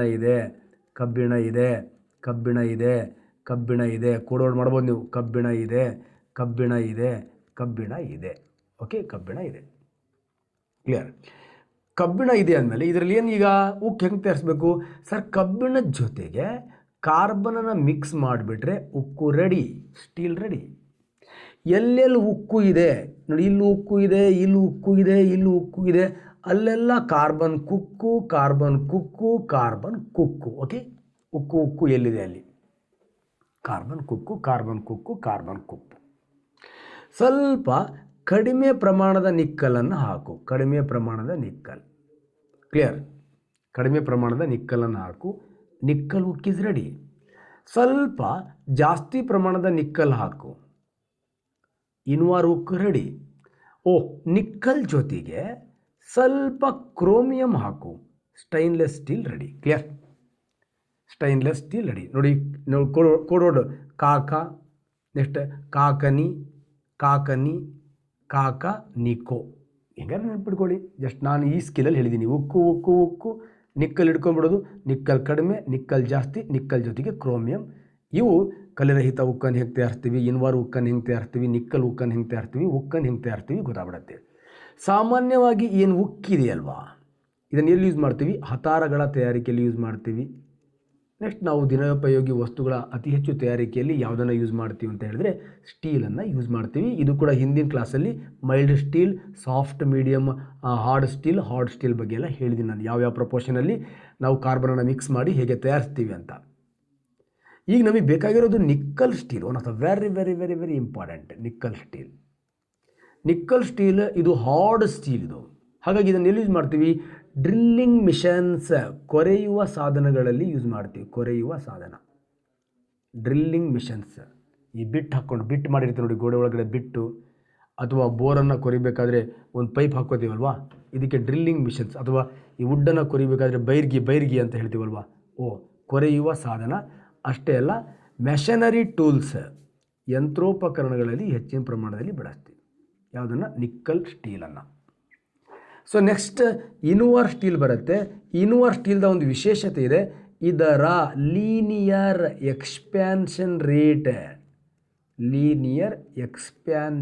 ರೇಟ್ ಈಸ್ ವೆರಿ ನೆಗ್ಲಿಜಿಬಲ್. ಇದರ ರೇಖಾ ವ್ಯಾಖ್ಯೋಚಕ ಸ್ಥಿರಾಂಕ ತುಂಬ ಕಡಿಮೆ. ಸಾಮಾನ್ಯವಾಗಿ ಲೋಹಗಳಿಗೆ ಉಷ್ಣ ಕೊಟ್ಟಾಗ ಹಿಗ್ಗುತ್ತದೆ, ಲೋಹಗಳಿಗೆ ಉಷ್ಣ ಕಡಿಮೆ ಮಾಡಿದಾಗ ಕುಗ್ಗುತ್ತದೆ. ಇದು ಹಿಗ್ಗೋದು ಇಲ್ಲ, ಕುಗ್ಗೋದು ಇಲ್ಲ. ತುಂಬ ಕುಗ್ಗುವಿಕೆ ತುಂಬ ಕಡಿಮೆ ಹೊಂದಿರತಕ್ಕಂಥ, ನೆಗ್ಲಿಜಿಬಲ್ ಇರತಕ್ಕಂಥ ಮಿಶ್ರಲೋಹ ಯಾವುದಪ್ಪ ಅಂತ ಕೇಳಿದ್ರೆ ದಟ್ ಈಸ್ ಇನ್ವಾರ್ ಸ್ಟೀಲ್ ಅಂತ. ಇನ್ವಾರ್ ಉಕ್ಕು. ಹಾಗಾಗಿ ಇದರ ರೇಖಾ ವಿಕಾಸನ ಎಕ್ಸ್ಪ್ಯಾನ್ಷನ್ ರೇಟ್ ತುಂಬಾ ಕಡಿಮೆ ಇರೋದ್ರಿಂದ ಇದನ್ನು ನಾವು ಮೆಜರಿಂಗ್ ಟೇಪ್ಸ್, ಅಳತೆ ಪಟ್ಟಿಗಳ ತಯಾರಿಕೆಯಲ್ಲಿ ಬಳಸ್ತೀವಿ. ಅಳತೆ ಪಟ್ಟಿ ಇವು ಬೇಸಿಗೆಯಲ್ಲಿ ಹಿಗ್ಗಲ್ಲ, ಮಳೆಗಾಲದಲ್ಲಿ ಕುಗ್ಗಲ್ಲ, ಒಂದೇ ಮೀಟರ್ಸ್ ಇರ್ತಾವೆ. ಹಾಗಾಗಿ ಮೆಜರಿಂಗ್ ಟೇಪ್ಸ್. ನೆಕ್ಸ್ಟ್ ಪೆಂಡುಲಮ್ಸ್. ಲೋಲಕಗಳ ತಯಾರಿಕೆಯಲ್ಲಿ ಬಳಸ್ತೀವಿ. ಲೋಲಕ, ಈ ಗಡಿಯಾರದ ಚಮಚ ಹಿಂಗೆ ಟಕ್ ಟಕ್ ಟಕ್, ಅಥವಾ ಗೋಡೆ ಮೇಲೆ ಲೋಲಕ ಇರ್ತವಲ್ಲ, ಪೆಂಡುಲಮ್. ಆ ಪೆಂಡುಲಮ್ಗಳ ತಯಾರಿಕೆಯಲ್ಲಿ ನಾವು ಯಾವುದನ್ನು ಬಳಸ್ತೀವಿ? ಇನ್ವಾರ್ ಸ್ಟೀಲನ್ನು ಬಳಸ್ತೀವಿ. ಯಾಕೆ ಬಳಸ್ತೀವಿ ಅಂದರೆ ಇದರ ರೇಖಾ ವ್ಯಾಖ್ಯೋಚಕ ಸ್ಥಿರಾಂಕ ಏನಾಗಿರುತ್ತೆ? ಕಡಿಮೆ ಇರುತ್ತೆ. ನೆಕ್ಸ್ಟ್ ಕಲೆರಹಿತ ಉಕ್ಕನ್ನು ನಾವು ಈಗ ಕಾಯಿನ್ಗಳಲ್ಲಿ ಬಳಸ್ತೀವಿ, ಅಡುಗೆ ಉಪಕರಣಗಳಲ್ಲಿ ಬಳಸ್ತೀವಿ. ಪ್ರಾರಂಭದಲ್ಲಿ ಇದನ್ನು ಸರ್ಜಿಕಲ್ ಇನ್ಸ್ಟ್ರೂಮೆಂಟ್, ಶಸ್ತ್ರಕ್ರಿಯಾ ಉಪಕರಣಗಳಲ್ಲಿ ಹೆಚ್ಚಿನ ಪ್ರಮಾಣದಲ್ಲಿ ಯಾವುದನ್ನು ಬಳಸ್ತೀವಿ? ದಟ್ ಇಸ್ ಕಲೆರಹಿತ ಉಕ್ಕನ್ನು ಬಳಸ್ತೀವಿ. ನೆಕ್ಸ್ಟ್ ಉಳ್ಕೊಂಡಿರ್ತಕ್ಕಂಥದ್ದು one of the very very important, alnico. Clear? ಇದು ಆಲ್ನಿಕೋ. ಹಾಗೆ ಆಲ್ನಿಕೋನ ಎಲ್ಲಿ ಬಳಸ್ತೀವಿ? ಕ್ಲಿಯರ್? ಹಾಗೆ ಆಲ್ನಿಕೋನ ಹೇಗೆ ತಯಾರಿಸ್ತೀವಿ? One of the very very important. ಆಲ್ನಿಕೋನ ನಾವು ಹೇಗೆ ತಯಾರಿಸ್ತೀವಿ ಅಂತ. ಕ್ಲಿಯರ್? ಆಲ್ನಿಕೋನ ಹೇಗೆ ತಯಾರಿಸ್ತೀವಿ ನೋಡಿ. ಆಲ್ನಿಕೋನ ನಾವು ಹೇಗೆ ತಯಾರಿಸ್ತೀವಿ ಅಂತ ಸಿಂಪಲಾಗಿ ನೋಡಿದಾಗ ಇದನ್ನೇ ಕನ್ನಡದಲ್ಲಿ ಬರೆದ್ಬಿಟ್ರೆ ಮುಗೀತು. ಕ್ಲಿಯರ್? ಆಲ್ನಿಕೋ ಅಲ್ವಾ? ನೋಡಿ, ಕಬ್ಬಿಣದಲ್ಲಿ ಅಲ್ಯೂಮಿನಿಯಂ, ನಿಕ್ಕಲ್, ಕೋಬಾಲ್ಟನ್ನು ಮಿಕ್ಸ್ ಮಾಡಿದರೆ ಆಲ್ನಿಕೋ ಈಸ್ ರೆಡಿ. ಹಾಗಾದ್ರೆ ಈ ಆಲ್ನಿಕೋ ಮಿಶ್ರಲೋಹವನ್ನು ಎಲ್ಲಿ ಬಳಸ್ತೀವಿ ಅಂದರೆ ಸಿಂಪಲ್ ಅಯಸ್ಕಾಂತಗಳ ತಯಾರಿಕೆಯಲ್ಲಿ ಬಳಸ್ತೀವಿ. ಕ್ಲಿಯರ್? ಕಾಂತಗಳ ತಯಾರಿಕೆಯಲ್ಲಿ ಬಳಸ್ತೀವಿ. ಸಿಂಪಲ್ ಆಗಿ ಕೇಳ್ತಾನೆ, ನ್ಯಾಚುರಲಿ ಅಕ್ಕರಿಂಗ್ ಅಲಾಯ್ಸ್, ನಿಸರ್ಗದಲ್ಲಿ ಸಿಗುವ ಮಿಶ್ರಲೋಹ ಯಾವುದು ಅಂತ ಕೇಳಿದ್ರೆ ದಿಸ್ ಇಸ್ ದ ಆಲ್ನಿಕೋ. ಯಾಕಂದರೆ ಐರನ್ ನಮಗೆ ಮ್ಯಾಗ್ನೆಟ್ ನಿಸರ್ಗದಲ್ಲೂ ಸಿಕ್ಬಿಡುತ್ತೆ. ಹಾಗಾಗಿ ಈ ಆರ್ಟಿಫಿಷಿಯಲ್ ಮ್ಯಾಗ್ನೆಟ್ಸ್ಗಳೇನಿದೆ, ಈ ಮ್ಯಾಗ್ನೆಟ್ಸ್ಗಳ ತಯಾರಿಕೆಯಲ್ಲಿ ನಾವು ಆಲ್ನಿಕೋನ ಬಳಸ್ತೀವಿ. ಆಲ್ನಿಕೋನ ಹೇಗೆ ತಯಾರಿಸ್ತೀವಿ ಅಂದರೆ ಕಬ್ಬಿಣದ ಒಳಗಡೆ ಆಲ್ನಿಕೋ, ಅಲ್ಯೂಮಿನಿಯಂ, ನಿಕ್ಕಲ್, ಕೋಬಾಲ್ಟನ್ನು ಮಿಕ್ಸ್ ಮಾಡಿ ಆಲ್ನಿಕೋ ತಯಾರಿಸ್ತೀವಿ. ಕಾಂತ ನಿಮಗೆ ಗೊತ್ತಿದೆ, ಕಾಂತೀಯ ವಸ್ತುಗಳು ಅಂದರೆ ಕಾಂತದಿಂದ ಆಕರ್ಷಣೆ ಆಗ್ತಕ್ಕಂಥ ವಸ್ತುಗಳಿಗೆ ಕಾಂತೀಯ ವಸ್ತುಗಳು ಅಂತ ಕರಿತೀವಿ. ಈ ಅಯಸ್ಕಾಂತ ತಗೊಂಡು ಕೋಬಾಲ್ಟಿಗೆ ಹಿಡೀರಿ ರಪ್ಪಂತ ಹಿಡ್ಕೊಳ್ಳುತ್ತೆ, ನಿಕ್ಕಲಿಗೆ ಹಿಡೀರಿ ರಪ್ಪಂತ ಹಿಡ್ಕೊಳ್ಳುತ್ತೆ, ಕಬ್ಬಿಣಕ್ಕೆ ಹಿಡೀರಿ ರಪ್ಪಂತ ಹಿಡ್ಕೊಳ್ಳುತ್ತೆ, ಆದರೆ ಅಲ್ಯೂಮಿನಿಯಂಗೆ ಹಿಡ್ಕೊಳ್ಳಲ್ಲ. ಇಲ್ಲೊಂದು ಕ್ವಶನ್ ಆಗುತ್ತೆ, ಕಾಂತಗಳ ತಯಾರಿಕೆಯಲ್ಲಿ ಬಳಸುವ ಅಕಾಂತೀಯ ವಸ್ತು ಯಾವುದು ಅಂತ ಕೇಳಿದರೆ ದಟ್ ಇಸ್ ದ ಅಲ್ಯೂಮಿನಿಯಂ. ಕಾಂತಗಳ ತಯಾರಿಕೆಯಲ್ಲಿ ಬಳಸುವ ಅಕಾಂತೀಯ ವಸ್ತು ಯಾವುದು ಅಂತ ಕೇಳಿದರೆ ಅಲ್ಯೂಮಿನಿಯಂ. ಅರ್ಥ ಆಗಿದೆಯಲ್ವಾ? ಮ್ಯಾಗ್ನೆಟ್ಗಳ ಪ್ರಿಪರೇಷನಲ್ಲಿ ಬಳಸ್ತಕ್ಕಂಥ ನಾನ್ ಮ್ಯಾಗ್ನೆಟಿಕ್ ಎಲಿಮೆಂಟ್ ಯಾವುದು ಅಂತ ಕೇಳಿದ್ರೆ ದಟ್ ಈಸ್ ದ ಅಲ್ಯೂಮಿನಿಯಂ. ಈಗ ಫೆರ್ನಿಕೋ ಇದೆ, ದಟ್ ಈಸ್ ಫೆರ್ನಿಕೋ. ಇಲ್ಲಿ ನೋಡಿ, ಫೆರ್ ಅಂದರೆ ಕಬ್ಬಿಣ, ನಿಕ್ಕಲ್ ಮತ್ತು ಕೋಬಾಲ್ಟ್ ಇವು ಮಿಕ್ಸ್ ಮಾಡಿದರೆ ಫೆರ್ನಿಕೋ. ಸಿಂಪಲ್. ಔಷಧಿ ಬಾಟಲಿಯ ಮುಚ್ಚಳಗಳಲ್ಲಿ ಇದನ್ನು ಯೂಸ್ ಮಾಡ್ತೀವಿ. ಔಷಧಿ ಬಾಟಲಿಯ ಮುಚ್ಚಳಗಳು, ಕ್ಯಾಪ್ಸ್ಗಳಿದೆಯಲ್ವಾ, ಆ ಕ್ಯಾಪ್ಸ್ಗಳಲ್ಲಿ ಬಳಸ್ತೀವಿ. Next nichrome. ತುಂಬ ಸತಿನೇ ಎಕ್ಸಾಮಲ್ಲಿ ಕೇಳಿರೋದು ನೈ. ಕಬ್ಬಿಣದಲ್ಲಿ ನೈ ಮತ್ತು ಕ್ರೋಮಿಯಂ. ಕಬ್ಬಿಣದಲ್ಲಿ ನಿಕ್ಕಲ್ ಮತ್ತು ಕ್ರೋಮಿಯಮನ್ನು ಮಿಕ್ಸ್ ಮಾಡಿದಾಗ ನಮಗೆ ನೈಕ್ರೋಮ್. ಹೆಚ್ಚು ರೋಧ ಮತ್ತು ಹೆಚ್ಚು ದ್ರವಣ ಬಿಂದುವನ್ನು ಹೊಂದಿರತಕ್ಕಂಥ ಮಿಶ್ರಲೋಹ, high resistance, high melting points. ಇದಕ್ಕೆ ನಾವು ಉಷ್ಣೋತ್ಪನ್ನ ಕಾಯಿಲ್ಗಳಲ್ಲಿ ಬಳಸ್ತೀವಿ. ಉಷ್ಣೋತ್ಪನ್ನ ಕಾಯಿಲ್, ಹೀಟ್ ಪ್ರೊಡ್ಯೂಸಿಂಗ್ ಕಾಯಿಲ್ಸ್ ಅಂತ.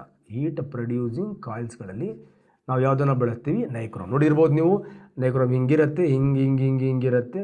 ಕೊಡಪಾನದಲ್ಲಿ ನೀರು ತುಂಬಿ ಕರೆಂಟ್ ಕೊಟ್ಟರೆ ಇದು ಬಿಸಿ ಆಗುತ್ತೆ, ಕೊಡಪಾನದಲ್ಲಿರೋ ಎಲ್ಲ ನೀರು ಕೂಡ ಬಿಸಿ ಆಗುತ್ತೆ. ಈ ಕಾಯಿಲ್ ಯಾವುದಪ್ಪ ಅಂದರೆ ನೀವು ಕೊಟ್ಟಿದ್ದ ಕಾಯಿಲ್ ನೈಕ್ರೋಮ್. ಇದು ಮಿಶ್ರಲೋಹ, ಲೋಹ ಅಲ್ಲ. ಇವು ಕಬ್ಬಿಣದ ಮಿಶ್ರಲೋಹಗಳು. ಯೂಸಸ್ ಮೇಲೂ ಕ್ವಶನ್ ಬರಬಹುದು ಆ್ಯಂಡ್ ಕಾಂಪೋಸಿಷನ್ ಮೇಲೂ ಕೂಡ ಕ್ವಶನ್ ಬರಬಹುದು. ಕ್ಲಿಯರ್? ನೆಕ್ಸ್ಟ್ ನಾವು ಮತ್ತೆ ಅನೇಕ ಮಿಶ್ರಲೋಹಗಳನ್ನು ನೋಡುವ. ಕ್ಲಿಯರ್? ನೋಡಿ, ಈಗ ಪ್ರಮುಖವಾಗಿರ್ತಕ್ಕಂಥ ಮತ್ತೊಂದು ಮಿಶ್ರಲೋಹನ ಡ್ಯುರಾಲ್ಯೂಮಿನ. ನೋಡಿ, ಇದು ಅಲ್ಯೂಮಿನಿಯಂನ ಮಿಶ್ರಲೋಹ. ಇದರಲ್ಲಿ ತಾಮ್ರ ಇರುತ್ತೆ, ಅಲ್ಯೂಮಿನಿಯಂ ಇರುತ್ತೆ ಮತ್ತು ಮೆಗ್ನೀಸಿಯಂ ಇರುತ್ತೆ. ಈ ಅಲ್ಯೂಮಿನಿಯಂನಲ್ಲಿ ತಾಮ್ರ ಮತ್ತು ಮೆಗ್ನೀಸಿಯಂನ ಮಿಕ್ಸ್ ಮಾಡಿದಾಗ ನಮಗೆ ಡ್ಯುರಾಲ್ಯೂಮಿನ ಸಿಗುತ್ತೆ, ಈ ಮಿಶ್ರಲೋಹ ಸಿಗುತ್ತೆ. ಸಾಮಾನ್ಯವಾಗಿ ವಿಮಾನದ ಭಾಗಗಳಲ್ಲಿ ಇದನ್ನು ಬಳಸ್ತೀವಿ ನಾವು, ಯಾಕಂದರೆ ಲೈಟ್ ಇರುತ್ತೆ, ಇದು ಲೈಟರ್ ಹಗರ ಇರುತ್ತೆ. ಮತ್ತು ಕುಕ್ಕರ್ಗಳಲ್ಲಿ ಜಾಸ್ತಿ ಪ್ರಮಾಣದಲ್ಲಿ ಇದನ್ನು ಬಳಸ್ತೀವಿ. ಕ್ಲಿಯರ್? ನೆಕ್ಸ್ಟ್ ಸಾಲ್ಡರ್ ಗನ್, ಬೆಸುಗೆ ಲೋಹ. ಸಾಲ್ಡರ್ ಗನ್, ಬೆಸುಗೆ ಲೋಹ. ಕ್ಲಿಯರ್? ಇದಕ್ಕೆ ಸೋಲ್ಡರ್ ಗನ್ ಅಂತಲೂ ಕೂಡ ಕರಿತೀವಿ. ಕ್ಲಿಯರ್? ಸೊ ಇದನ್ನು ನಾವು ನೆನ್ಪಿಟ್ಕೊಳ್ಳಿ, ಶೀತ ಅಂತ ನೆನ್ಪಿಟ್ಕೊಂಡ್ರೆ ಸಾಕು.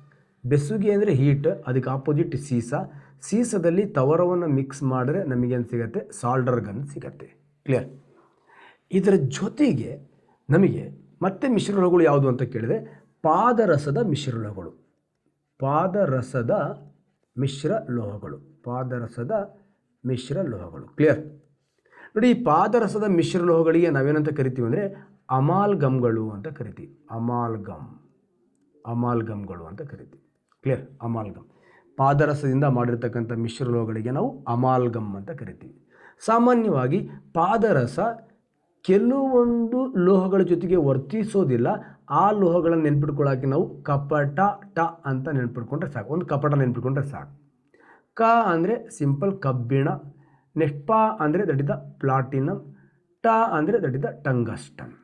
ನೋಡಿ, ಕಬ್ಬಿಣ ಮತ್ತು ಪ್ಲಾಟಿನಮ್ ಮತ್ತು ಟಂಗಸ್ಟನ್ ಜೊತೆಗೆ ಈ ಪಾದರಸ ವರ್ತಿಸೋದಿಲ್ಲ. ಹಾಗಾಗಿ ಕಬ್ಬಿಣದ ಬಾಟಲ್ಗಳಲ್ಲಿ ಅಥವಾ ಪ್ಲಾಟಿನಮ್ ಬಾಟಲ್ಗಳಲ್ಲಿ ಅಥವಾ ಟಂಗಸ್ಟನ್ ಬಾಟಲ್ಗಳಲ್ಲಿ ಪಾದರಸವನ್ನು ನಾವು ಶೇಖರಣೆ ಮಾಡಬಹುದು, ಯಾಕಂದರೆ ಅದರ ಜೊತೆಗೆ ರಿಯಾಕ್ಟ್ ಆಗಲ್ಲ. ಹಾಗಾದರೆ ನಮ್ಮ ಪಾದರಸ ಬೆಳ್ಳಿ ಜೊತೆಗೆ ರಿಯಾಕ್ಟ್ ಆಯಿತು ಅಂದರೆ ಇದಕ್ಕೆ ಬೆಳ್ಳಿಯ ಅಮಾಲ್ಗಮ್ ಅಂತ ಕರಿತೀವಿ. ಬೆಳ್ಳಿಯ ಅಮಾಲ್ಗಮ್. ಇದು ತವರದ ಜೊತೆಗೆ ರಿಯಾಕ್ಟ್ ಆಯಿತು ಅಂದರೆ ಇದಕ್ಕೆ ತವರದ ಅಮಾಲ್ಗಮ್ ಅಂತ ಕರಿತೀವಿ. ತವರದ ಅಮಾಲ್ಗಮ್ ಅಂತ. ಹಾಗಾದರೆ ಪಾದರಸ ಯಾವ ಲೋಹದ ಜೊತೆಗೆ ವರ್ತಿಸುತ್ತೋ ಆ ಲೋಹದ ಅಮಾಲ್ಗಮ್ ಅನ್ನೋ ಹೆಸರಲ್ಲಿ ಮಿಶ್ರಲೋಹಗಳನ್ನು ಗುರುತಿಸ್ತೀವಿ. ಆದರೆ ನಮಗೆ ಕಬ್ಬಿಣದ ಅಮಾಲ್ಗಮ್ ಸಿಗಲ್ಲ, ಪ್ಲಾಟಿನಮ್ ಅಮಾಲ್ಗಮ್ ಸಿಗಲ್ಲ, ಟಂಗಸ್ಟನ್ ಟೆಂಟಾಲಿಯಂ ಅಮಾಲ್ಗಮ್ಗಳು ಸಿಗಲ್ಲ. ಯಾಕಂದರೆ ಇದರ ಜೊತೆಗೆ ನಮ್ಮ ಬ್ಯೂಟಿಫುಲ್ ಆಗಿರ್ತಕ್ಕಂಥ ಪಾದರಸ ವರ್ತಿಸೋದಿಲ್ಲ. ಹಾಗಾದರೆ ಬೆಳ್ಳಿಯ ಅಮಾಲ್ಗಮ್ಗಳನ್ನು ನಾವು ಹಲ್ಗಳಲ್ಲಿ ಏನಾದ್ರು ಪ್ರಾಬ್ಲಮ್ ಆಯಿತು ಅಂದರೆ ಅಲ್ಲಿ ತುಂಬಲಿಕ್ಕೆ ಬೆಳ್ಳಿಯ ಅಮಾಲ್ಗಮ್ಗಳನ್ನು ಬಳಸ್ತೀವಿ. ನೆಕ್ಸ್ಟ್ ಒಂದು ಗ್ಲಾಸಿನ ಹಿಂದ್ಗಡೆ ನಾವು ತವರದ ಅಮಾಲ್ಗಮ್ಗಳನ್ನು ಲೇಪನ ಮಾಡಿ ಆ ಗಾಜನ್ನು ದರ್ಪಣವನ್ನಾಗಿ ಪರಿವರ್ತನೆ ಮಾಡ್ತೀವಿ. ಈ ಥರ ಅಮಾಲ್ಗಮ್ಗಳ ಬಗ್ಗೆ ಅನೇಕ ಪ್ರಶ್ನೆಗಳು ಬರುತ್ತೆ. ನಾನು ಜನರಲ್ ಸೈನ್ಸಿಗೆ ಬೇಕಾಗಿರ್ತಕ್ಕಂಥ ಅಮಾಲ್ಗಮ್ ಕ್ಲಾಸಸ್ಗಳನ್ನು ಮಾಡಿದ್ದೀನಿ. ಇನ್ನೂ ನಿಮಗೆ ಇದರ ಬಗ್ಗೆ ಮಾಹಿತಿಯನ್ನು ಕೊಡ್ತಾ ಬರ್ತೀನಿ ಸ್ನೇಹಿತರೆ. ಆ್ಯಪನ್ನು ಪರ್ಚೇಸ್ ಮಾಡಿ ಬ್ಯೂಟಿಫುಲ್ ಎಂಜಾಯ್ ಮಾಡಿ. ಬಾಯ್.